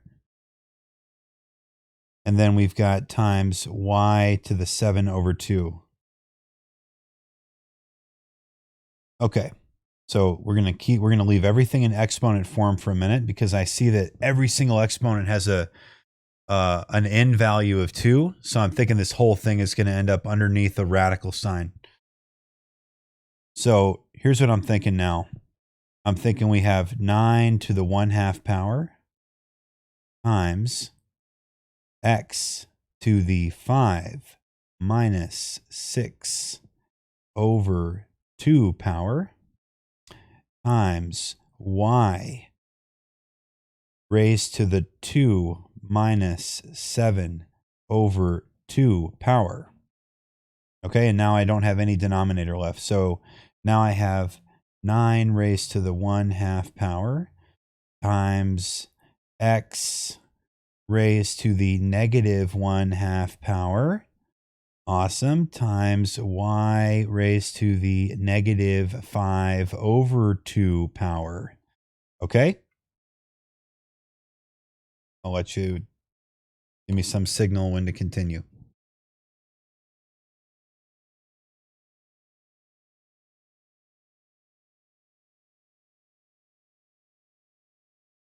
Ready to rock and roll? Okay. Okay, so again, I'm going to keep this 9 to the 1/2. But suddenly, I'm going to put my 1 over x to the 1/2 because he ended up being a negative exponent. Okay. Times, and this dude over here is also a negative exponent. So it's going to be 1 over y to the 5 over 2. Okay. So now this is getting interesting. So now it's equals, the only thing in the numerator is the 9. Uh-oh, don't freeze. Holy, man, the program just died. Hang on a second. It is? Are you just looking at my desktop right now? Okay. OneNote just crashed on me. Okay. All right, hang on. I propped it up so it can breathe a little bit.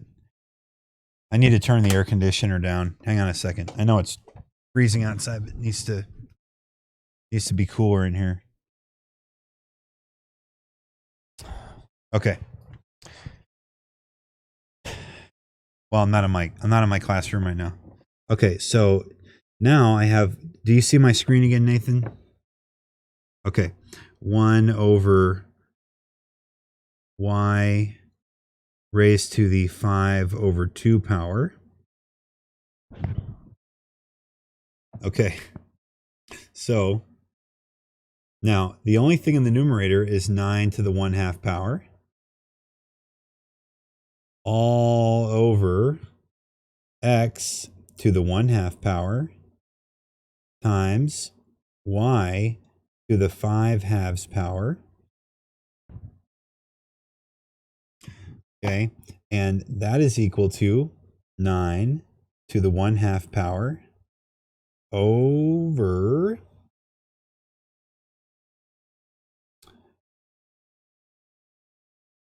hang on. So I'm wondering if they don't want square roots in the denominator, because it would be the square root of x, y.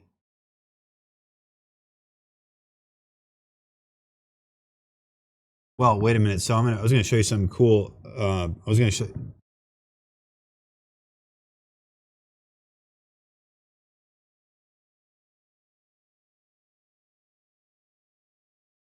Oh, they want to know. Wait, read that last part again.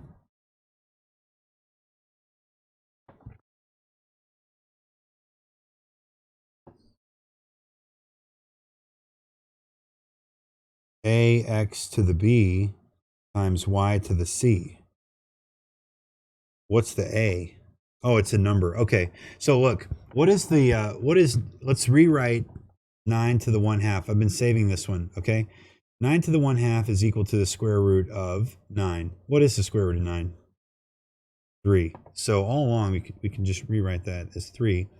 So I know what they want now. Let me erase this last step. So we're going to put 3 in the numerator. And now I've got x, y to the 5th. Okay, I got it. So we have x to the 1/2 times y to the 5 over 2. Okay, and so we'll just bring these guys back upstairs. So now I'll have 3x to the negative 1/2 y to the negative 5 over 2. Okay, so they want to know what a, b, and c is. My guess here is a equals 3, b equals negative 1/2, and c equals negative 5 over 2. If you want it to be in that form, a x to the b, y to the c. That's how I would answer it.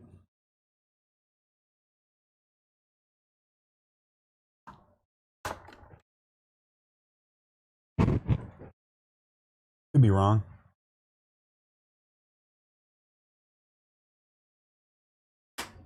But if it's right, that was a tough problem right there. Okay, I think Samantha's got one.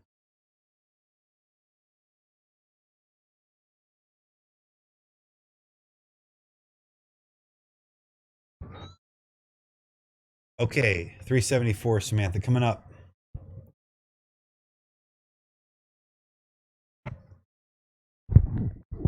Yeah, if that's how they want it. Oh, they want the product of a times b times c?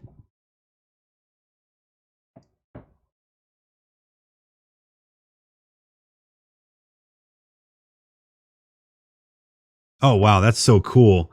Dude, that is the coolest problem I've ever heard of.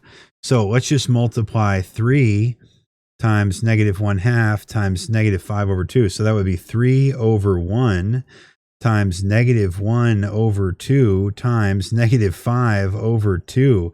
This is an OG math problem right here. Eerie. 3 times, okay, so 3 times negative 1 is negative 3. Negative 3 times negative 5 is positive 15. And that would be 15/4. Bro, if it's 15/4, here's what I'm going to do. I am going to buy a Lamborghini. Oh my God. Oh man. That is so crazy. Look at this problem, guys. Look at this problem. Whoa.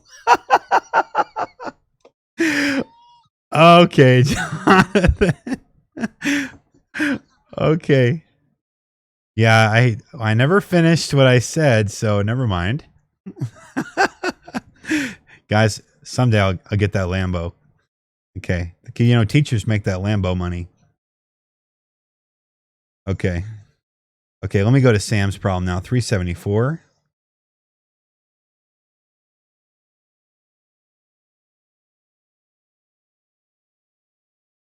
All right.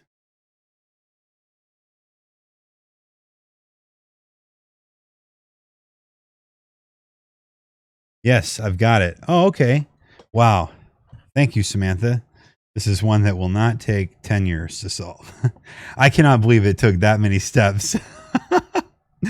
You know, you would not think a problem would take that long, and yet it did. So it's like the problem trolled us, guys.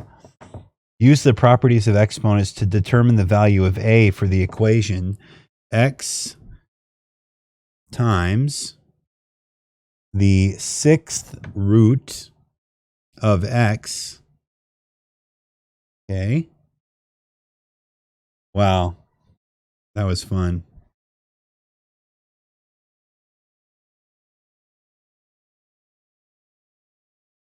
I did. It was the test, man. So Samantha, let me talk directly to Samantha here, okay? So it's going to be x to the 1st power, Samantha, times x to the 1/6 power. And the reason it's that way is because you have x to the 1 underneath the radical sign. Okay? And this is going to equal x to the a. So all we have to do is use the product rule now. We have bases that are the same. So we just add. We add those exponents right there. So I'm going to add 6 over 6, which is just 1, plus 1 over 6. And that's going to equal 7 over 6. So, Samantha, I believe that A is 7/6. And if I am right, I am going to purchase a hot air balloon and attach it to a chair and fly above the school, raining down boxes of ramen noodles in the halftime show of the next homecoming game. Let's see if it's right. She's typing. She's typing. It's a plan, man. Wait, she was typing and then she stopped typing. It's right. Oh my God. Oh no. Oh no. Okay. Okay.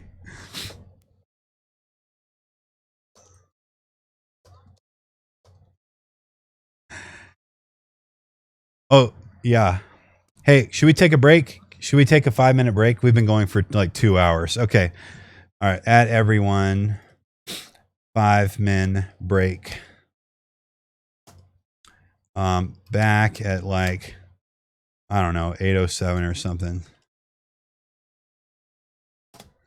I'm going off mic.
I am back on.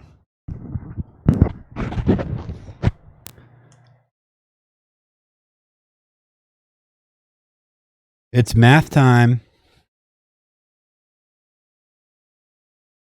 Math, yes, sir. Hey, what if this channel blows up someday and there's like 50,000 people on this chat?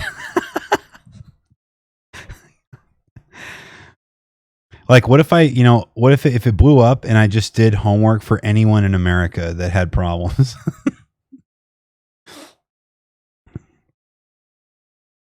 Yeah, we would have to do separate chats for that. Oh, yeah. Math problems. Yeah. Hey, you know what we should do? We should try that, though. We should spread the word. If you have friends at like Elkhart, Palestine, Natchez, Oakwood, like tell them to hop on too. Like we'll create a separate server for that, and we'll call this one, our class server or something, and then create like a general server for everyone. Yeah. Yeah, like we need a server of servers. Can you do that, Nathan? Oh, okay.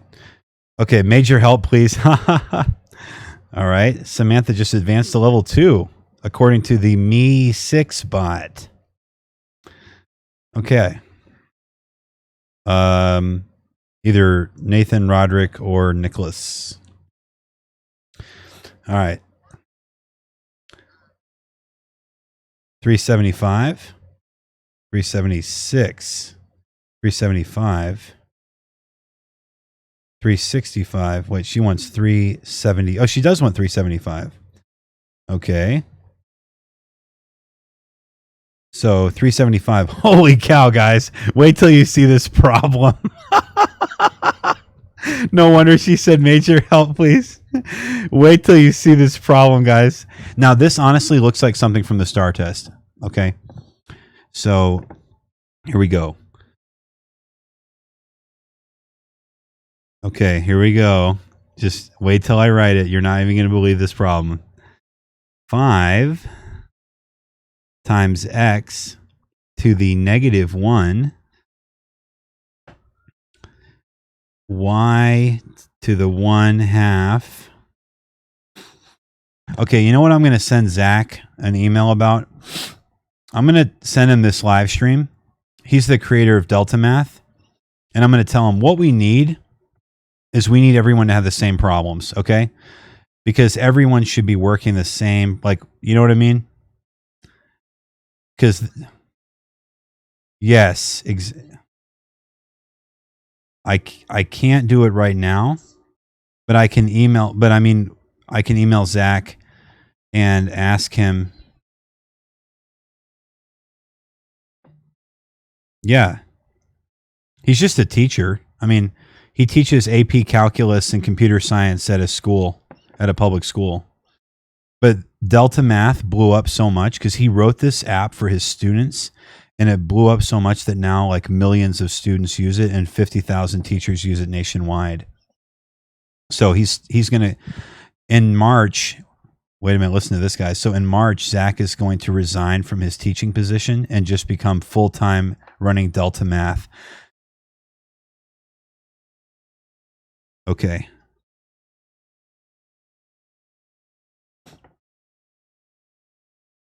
Well, I don't think he's going to like leave them in that sense. He's going to finish the year, and then but this company is taking up so much of his time to run that he's got to, I mean, it only makes sense. His little classroom product has turned into a national treasure for math teachers.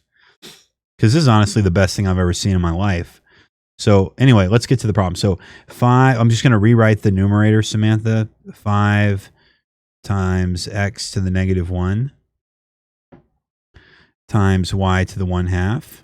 And then we're going to turn that denominator into an expression without the square root symbol. Okay, so we're going to turn it to its equivalent exponential or exponent form. Shouldn't say exponential. So that would just be 25 x to the 4th, y to the 2nd, to to the 1/2 power. Now I'm somewhat distracted because now I'm thinking about that arcade game that did I show you guys, that huge arcade game that had like 7,000 games on it? Everything from the NES, Sega Genesis, SNES, N64, PlayStation 1, like, yeah. Well, wait for that tax refund. Who knows? I'm not getting one. Okay, y to the 1/2. And then let's go back into the denominator. We still didn't touch the numerator. And now, Samantha, what we're going to do is distribute multiply this external exponent to every exponent inside the parentheses. Okay? So now I've got 25 to the 1/2 times x to the 4/2 times y to the 2/2. Okay? And so that equals, again, nothing in the numerator is going to change. 5 to the x minus 1, y to the 1/2. Jay, what does your sister think of this math? Is this on what she like, kind of like what she's doing? So now, guys, 25 to the 1/2, that's square root of 25. That's just 5. So I want to just make this little side note over here. 25 to the 1/2 equals the square root of 25. And we'll assume positive roots, I guess, and say 5. Okay? So now I can... Okay.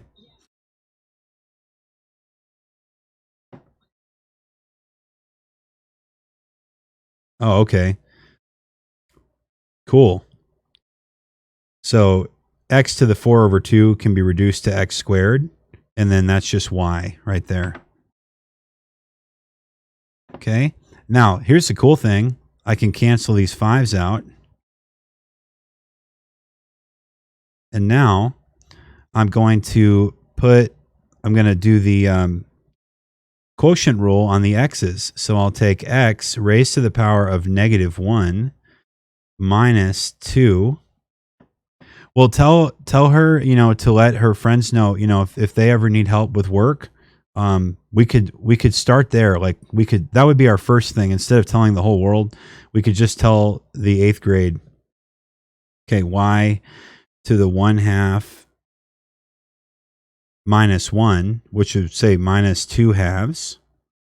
And now I've completely rationalized that denominator. So there's no more denominator, but there will be one here in a bit. Maybe. No, I don't think there will be, looking at the problem. So now we have x to the -1 minus 2, which is x to the -3, times y to the 1/2 minus 2/2, which would be y to the -1/2 power. Okay, so let's see what this problem says. This problem says, if it's written in the expression form a, x to the b, y to the c, what is the product of a, b, and c? Well, okay. So this is pretty easy at this point. We just have to identify a, b, and c. You guys can help me with this. What's a? A is 1. What's b? No. B would be -3, because that's the exponent in the x position. Okay. And what's c? -1/2. So now it wants the product a times b times c equals 1 over 1 times -3 over 1 times -1 over 2. Okay? And that equals +3 over 2. So if I had to guess, I would say that was the answer right there, 3/2.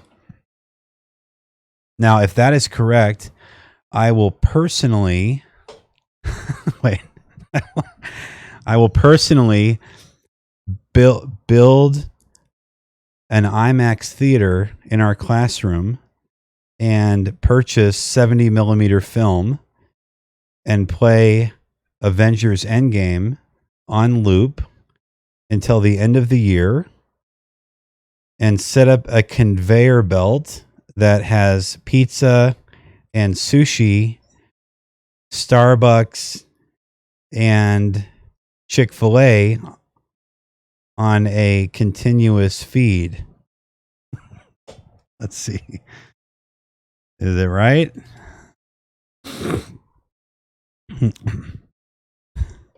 Oh my gosh, she's typing. Let's see. Oh no. Guess what, Mr. Morelli? Uh-oh. If that was the craziest part. Oh my gosh, it's right. Oh my gosh. That is crazy. Wow, look at this work. Nice. Wow. That is some good looking math right there. I got to say, that's pretty cool. Yay. Okay, next problem, guys.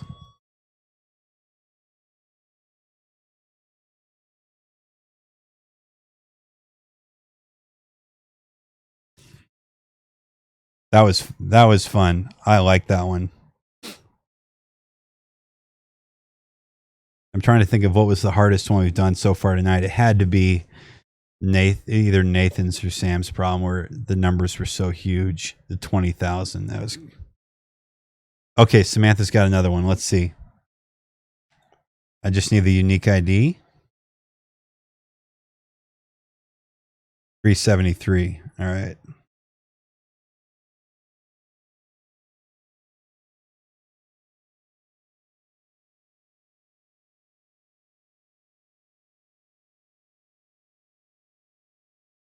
Oh, that's 365. Uh-oh.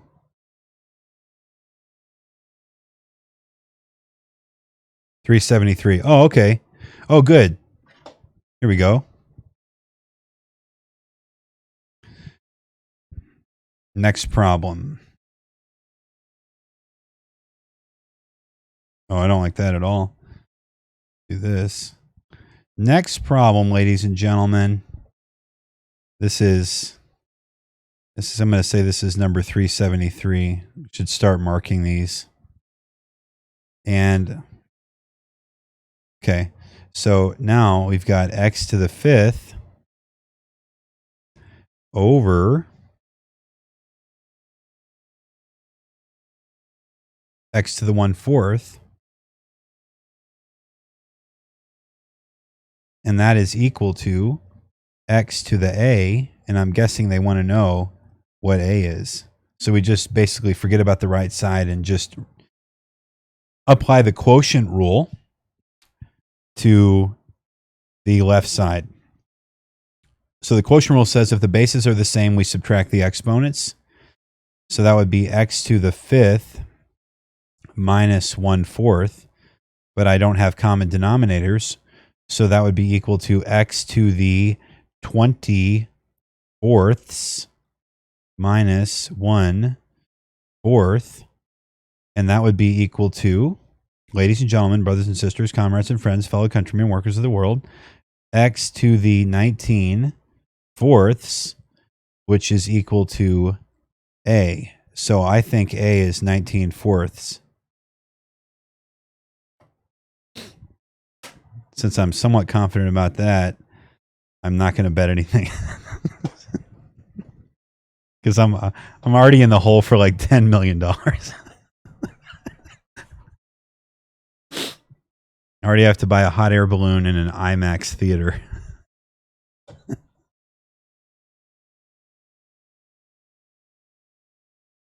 Lambo, yeah.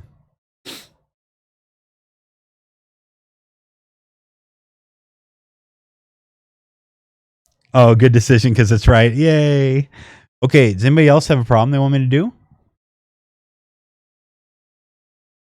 Let's do it, bro. Can you read me the unique, read me the unique ID.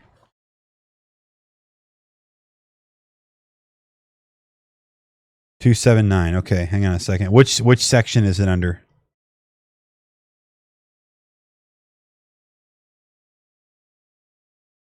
Okay, 279. Hang on a second. Hang on. Got to find you real quick here in my list of students.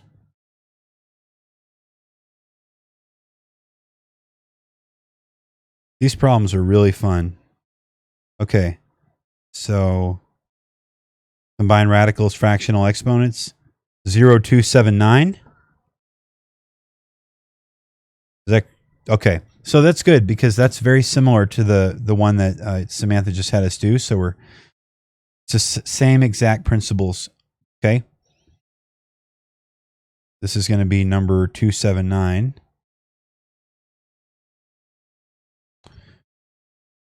Okay, and here we go. X cubed. Has anyone ever played the old game on Steam called Team Fortress Classic? Okay, that would be the 6th root. It was created by the same people who did Half-Life, id. You know, one time I didn't get to meet John Carmack, who is the like the enigmatic founder of id. He kind of invented. He wrote Doom. Have you ever played Doom? But he was very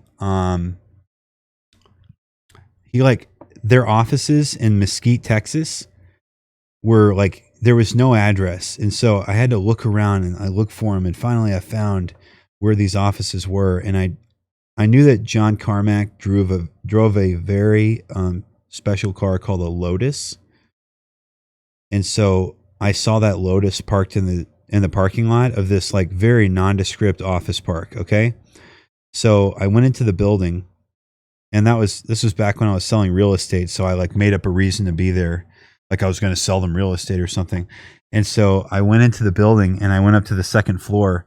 And I thought, am I in the right building? Because it just looked like the most drab office environment that you've ever seen. And I walked into this one office, and there it was, like all these Doom posters and Half-Life posters and everything. And I thought, oh my gosh, I'm in the right place. And basically the secretary threw me out.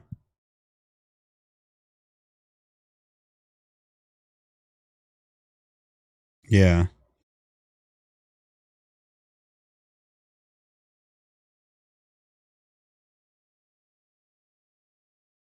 So that's my almost meeting John Carmack story.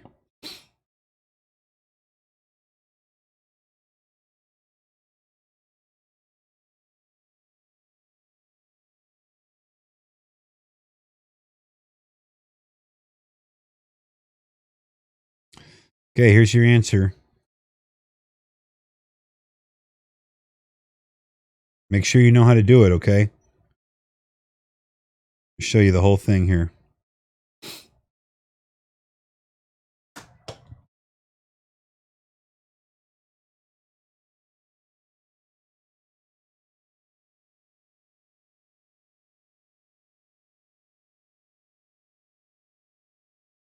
$366 for Samantha. Okay.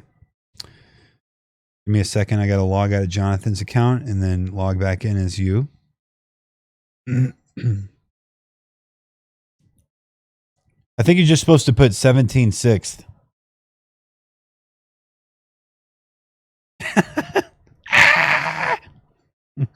Oh, man. Oh, no.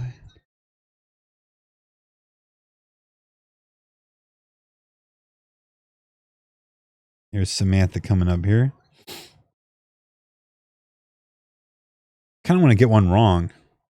Well, I mean,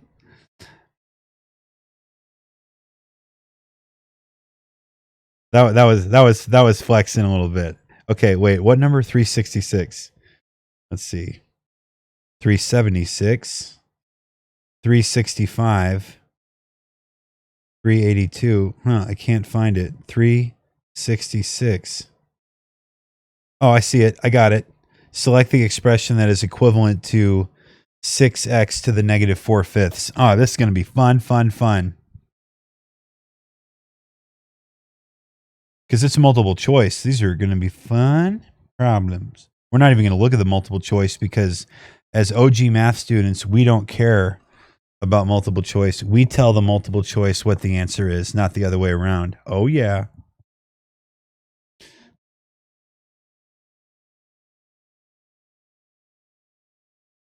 Hey, sometimes you'll find out if you don't use the multiple choice and you do it on your own, you'll find that some of the answers are wrong. And actually, this was a couple years ago, somebody found an incorrect answer on the STAR test. And I don't remember if it was English or math, but it was a huge deal. And they had to like retest everyone or something. So basically, Samantha, we just have to remember that when you have x to the m over n, it could always be rewritten in radical form as the nth root of x to the m. Okay? So before we do that, we need to move this homie. Did you guys ever see those little action figures called the little homies? Okay. Nah, I'm talking about stuff from the 90s. Nobody will ever know. So now I'm going to move. Like today I asked one of my classes, do you know who NSYNC is? And no one knew, or I guess very few people knew. So now I can write this in equivalent form down here as x to the 4/5. And basically it just cancels out the numerator. I just moved it down. So now let me rewrite this. Now I have 6 over x to the 4/5. Okay. And I'm now going to use this. I'm going to turn it into its equivalent radical form. So this is the m value, and this is the n value. Okay. This is the exponent, and this is called the index. So what we're going to do is rewrite this. Hang on, let me look at the answer choices because I want to make sure. Yep, see they're breaking their own rule. You're not supposed to have radicals in the denominator, but they do. So that's we would say the nth root, which would be n would be 5. So that would be the 5th root of x to the 4th power. And that is, I believe, the answer, the respuesta. Oh, I didn't mean to do that. I was trying to make a shape. Right there. Booyah. Okay, next problem. Let's see if it's right first. Yep. Next problem. Okay, is anyone else on? Anyone else want me to do a problem?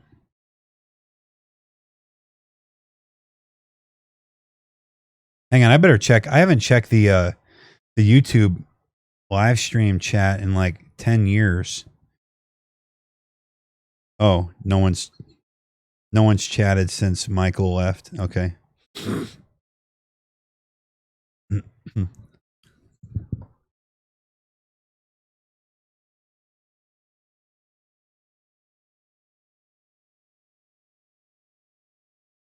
Oh, really? Oh, yeah, I see that.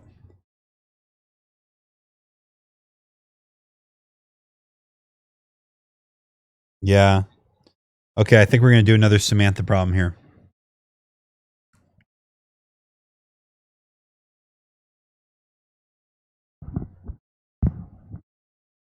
$365 coming up. Let's see. What is it? You find it first.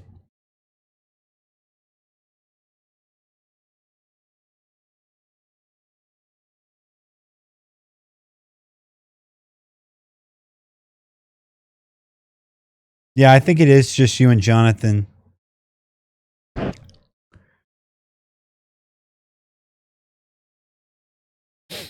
Okay, write the expression in exponential form. Okay, here we go, Sam. This is 365.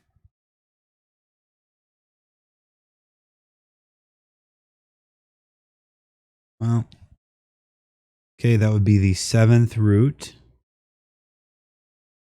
of x squared.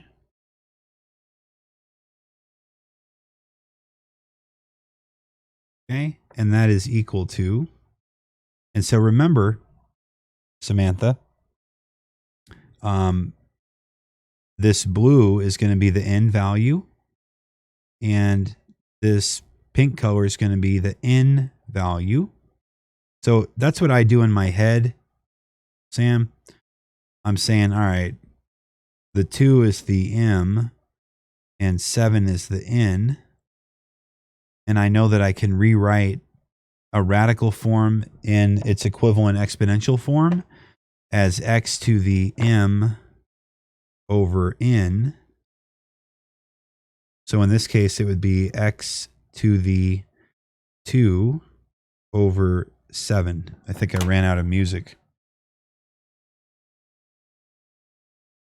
Yeah. Let's do no copyright. Let's see here, this gaming music.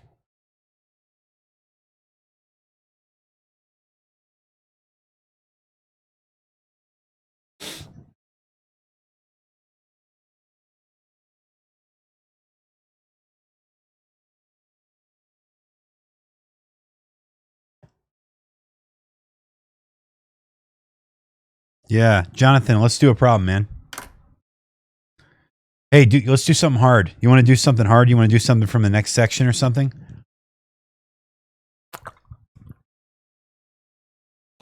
The log question? Yeah, we can do it. I don't care.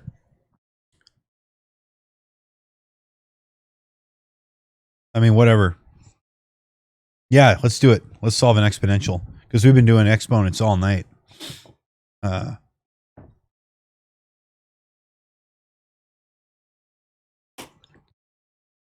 027 what?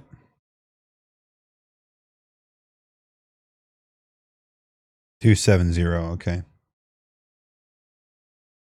And this is under solving like logarithms. Solving exponential equations. Okay. 270. Got it.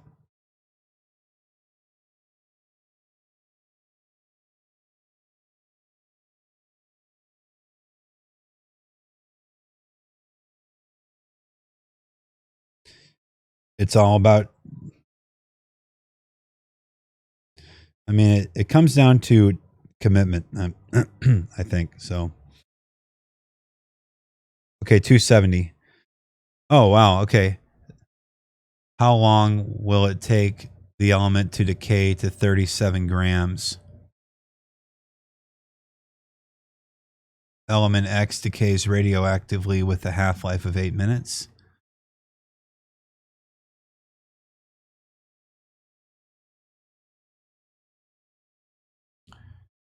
There are 450 grams of element X. How long to the nearest tenth of a minute would it take the element to decay to 37 grams? Okay. It wants to know T. So basically, here's what we're given. We're given that Y equals 450. That's the starting value. Times 1/2 raised to the power of T over H. What is H?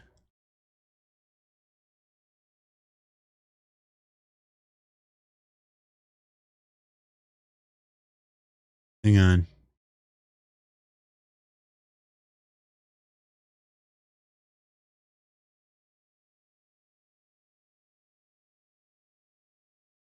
Okay, so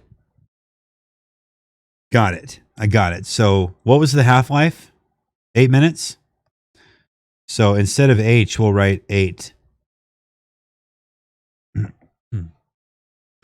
Okay, so here we're going to identify our variables here. So now, and what's it say? How long does it take to decay to what? How many grams? All right, so we want to put 37 in place of the y. Now this is the problem we want to solve. Okay, so now what we want to do is get rid of the 450 by dividing both sides by 450.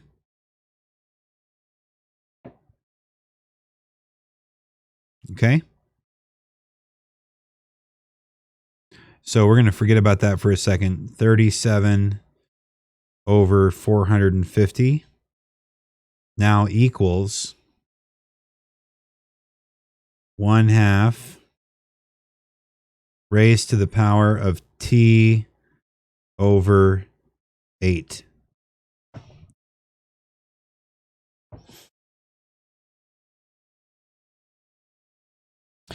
Now here's what we're going to do, okay? We are going to take the natural logarithm of both sides of this equation. Okay? So what that means is we're going to have ln of 37 over 450. Oops.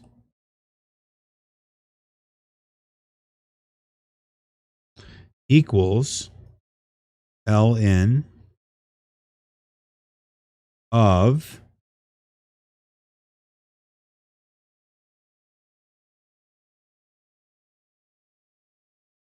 1/2 or 0.5, doesn't matter. I like writing it as a fraction. Raised to the power of t over 8. Oops.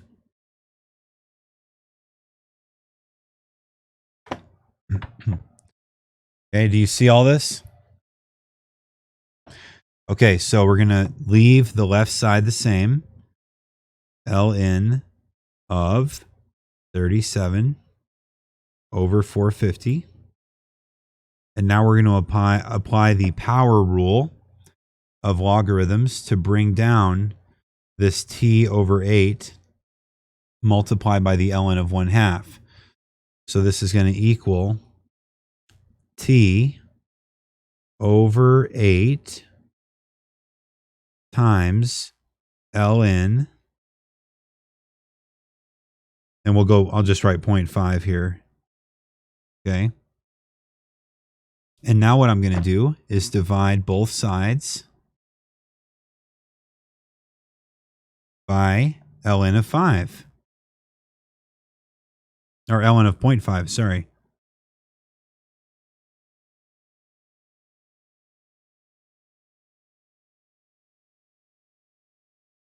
These cancel out on the right. And I'm getting closer and closer to having t by itself, okay?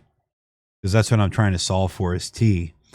So now, see, I like using a consistent. If I'm going to use fractions in one of my natural logarithms, I want to use fractions in everything. 37 over 450 over.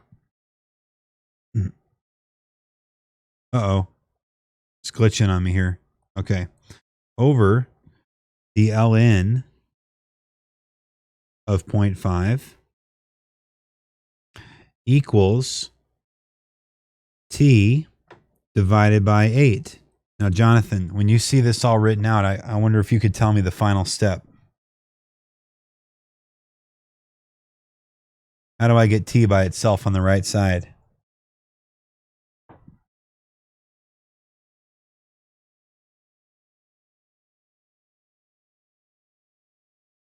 Multiply. So we're going to multiply both sides by 8. Now be careful when you do this. You're multiplying the right side by 8 over 1, okay? Just so you understand what you're doing. So now what we're going to do now is we're going to be able to cancel the eighths, and we have t by itself on the right side. So we're about to be done. We're just going to have to type a bunch of stuff into the calculator. So now in the numerator, I have 8 ln of 37 over 450 all over the ln of 0.5. This is really cool. I love this. This is the most fun math. Okay, so now we go to our TI graphing. Yeah, I love it. Now we go to our TI graphing calculator. Let me pull this guy up, because we're going to have to stick that whole thing into a massive fraction.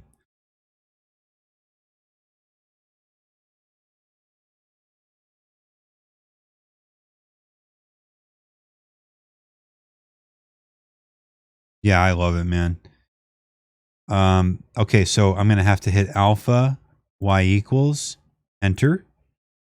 And then in the numerator, I'm going to type 8, open parentheses, and then what was it? Oh, sorry, 8 ln, open parentheses, 37 over 450. 8 ln, open parentheses. Whoa. Yeah, well, hold on, I got to hit alpha y equals, enter again. Now I do 37 over 450. And then in the denominator, I had ln of 0.5, right?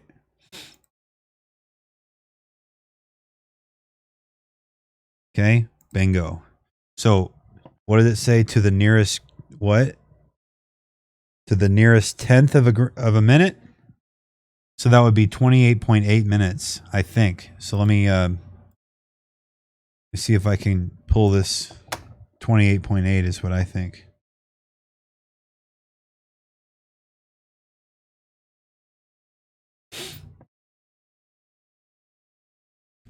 So I'd say time equals 28.8 minutes.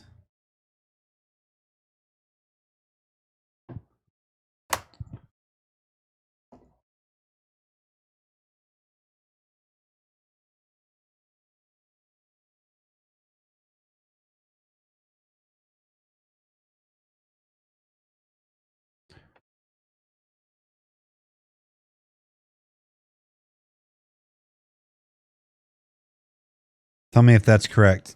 I think you just put in, it's correct. Awesome. Wow, that was a tough one, man. That was a toughie. What'd you think of that? Was that too hard?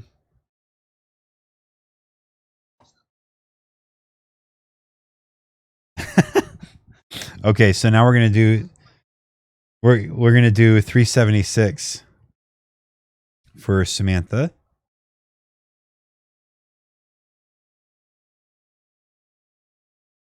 Okay.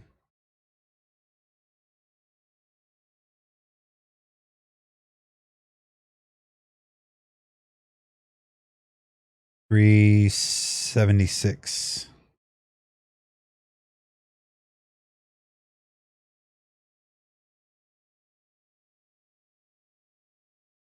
Yeah, that's true.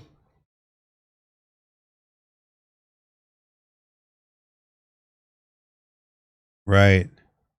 I think we made the right decision on that.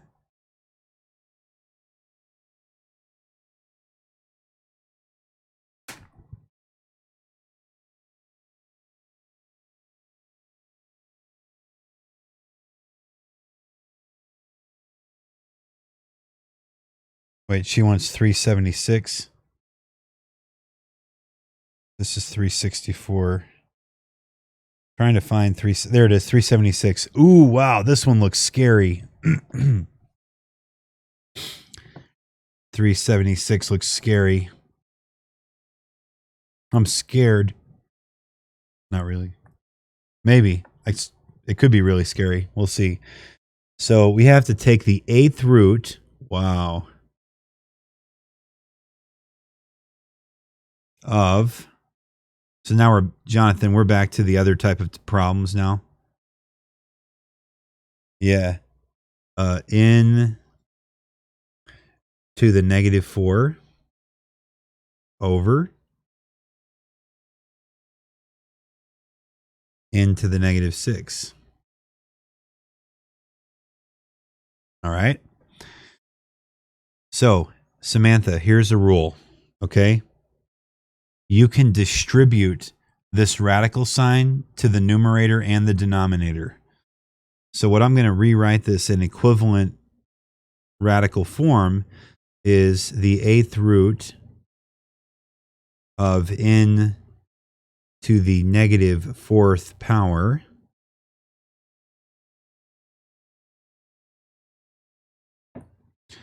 over the 8th root of n to the -6 power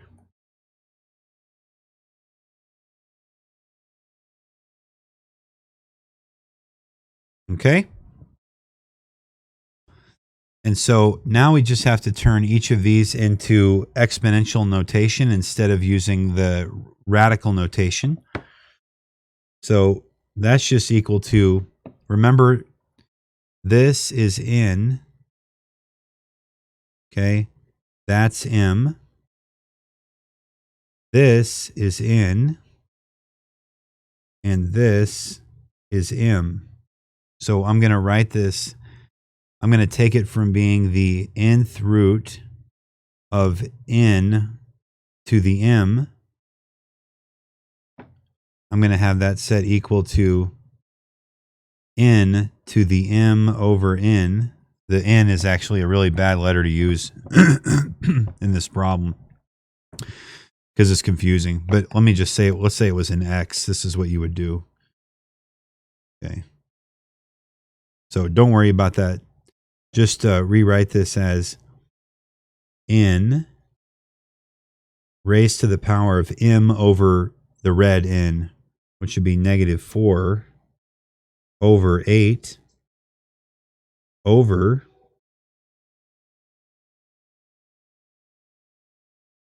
and now we're going to do the same thing, m over n. So it would be n to the -6 over 8.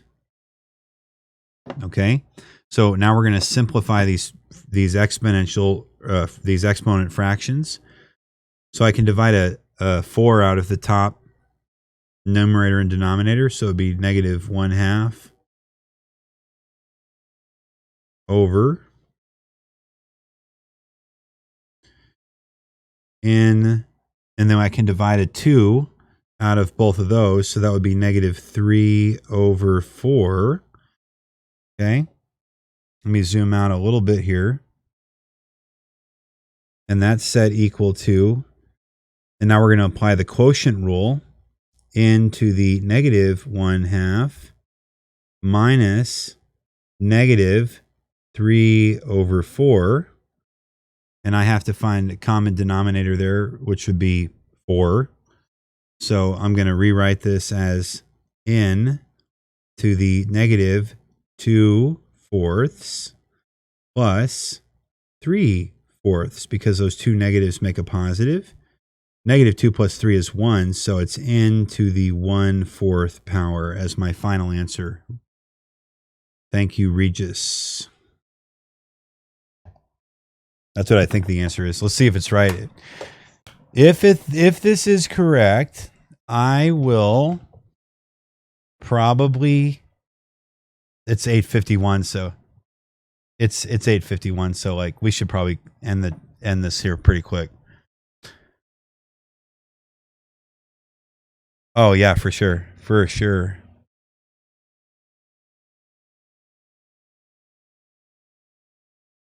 So, Jonathan, did you finish your work? Okay. It's correct. Yay. Okay, do you guys want to end the chat here? I think we're just, that's just the three of us. So, do you guys feel like we should stop here? It's pretty late. And then we'll cover, yeah. No, you go first.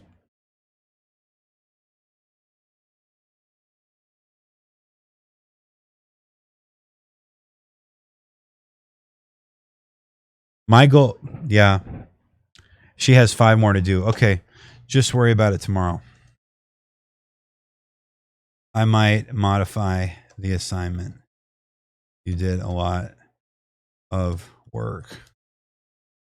Okay. So here's what I'm going to do. Let's stop here. This was incredibly productive. Do you guys think so? I had a ton of fun. Did you learn anything, Jonathan? Here's all the work we did, guys. Check this out. Look at all this work. That is a ton of work. Wow. We did a lot. How many problems did we? I don't even. Go ahead. You think I did 20 problems here? Let's see. 1, 2, 3, 4, 5, 6, 7, 8, 9, 10, 11, 12, 13, 14, 15, 16, 17, 18, 19, 20. 20. Yeah. We did 20 problems.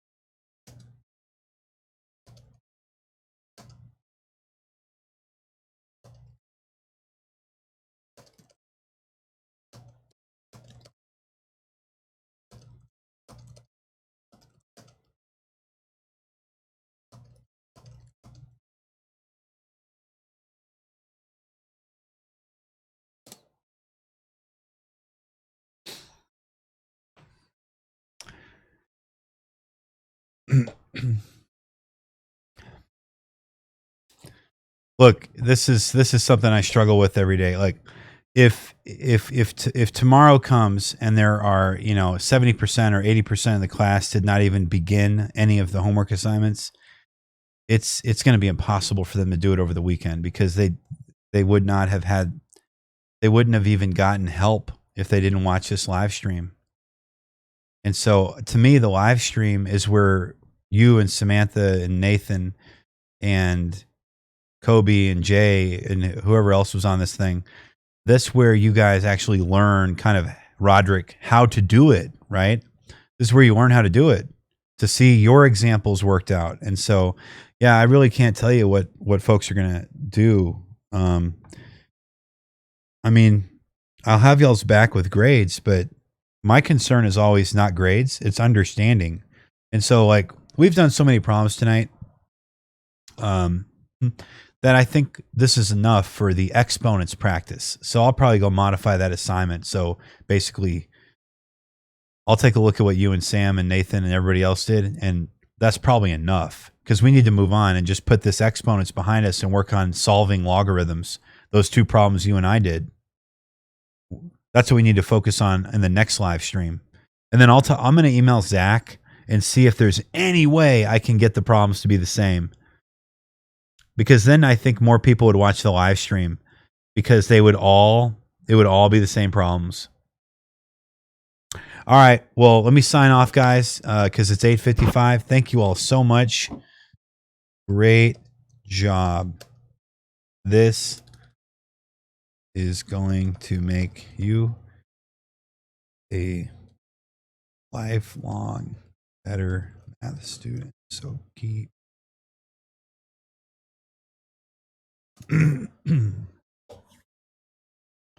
Okay. Well, let me say goodnight to everybody. Thank you all so much. If you were watching tonight or participating, thank you to Nathan. Thank you to Sam. Thank you to Jonathan and all Jay. Okay, he was in there.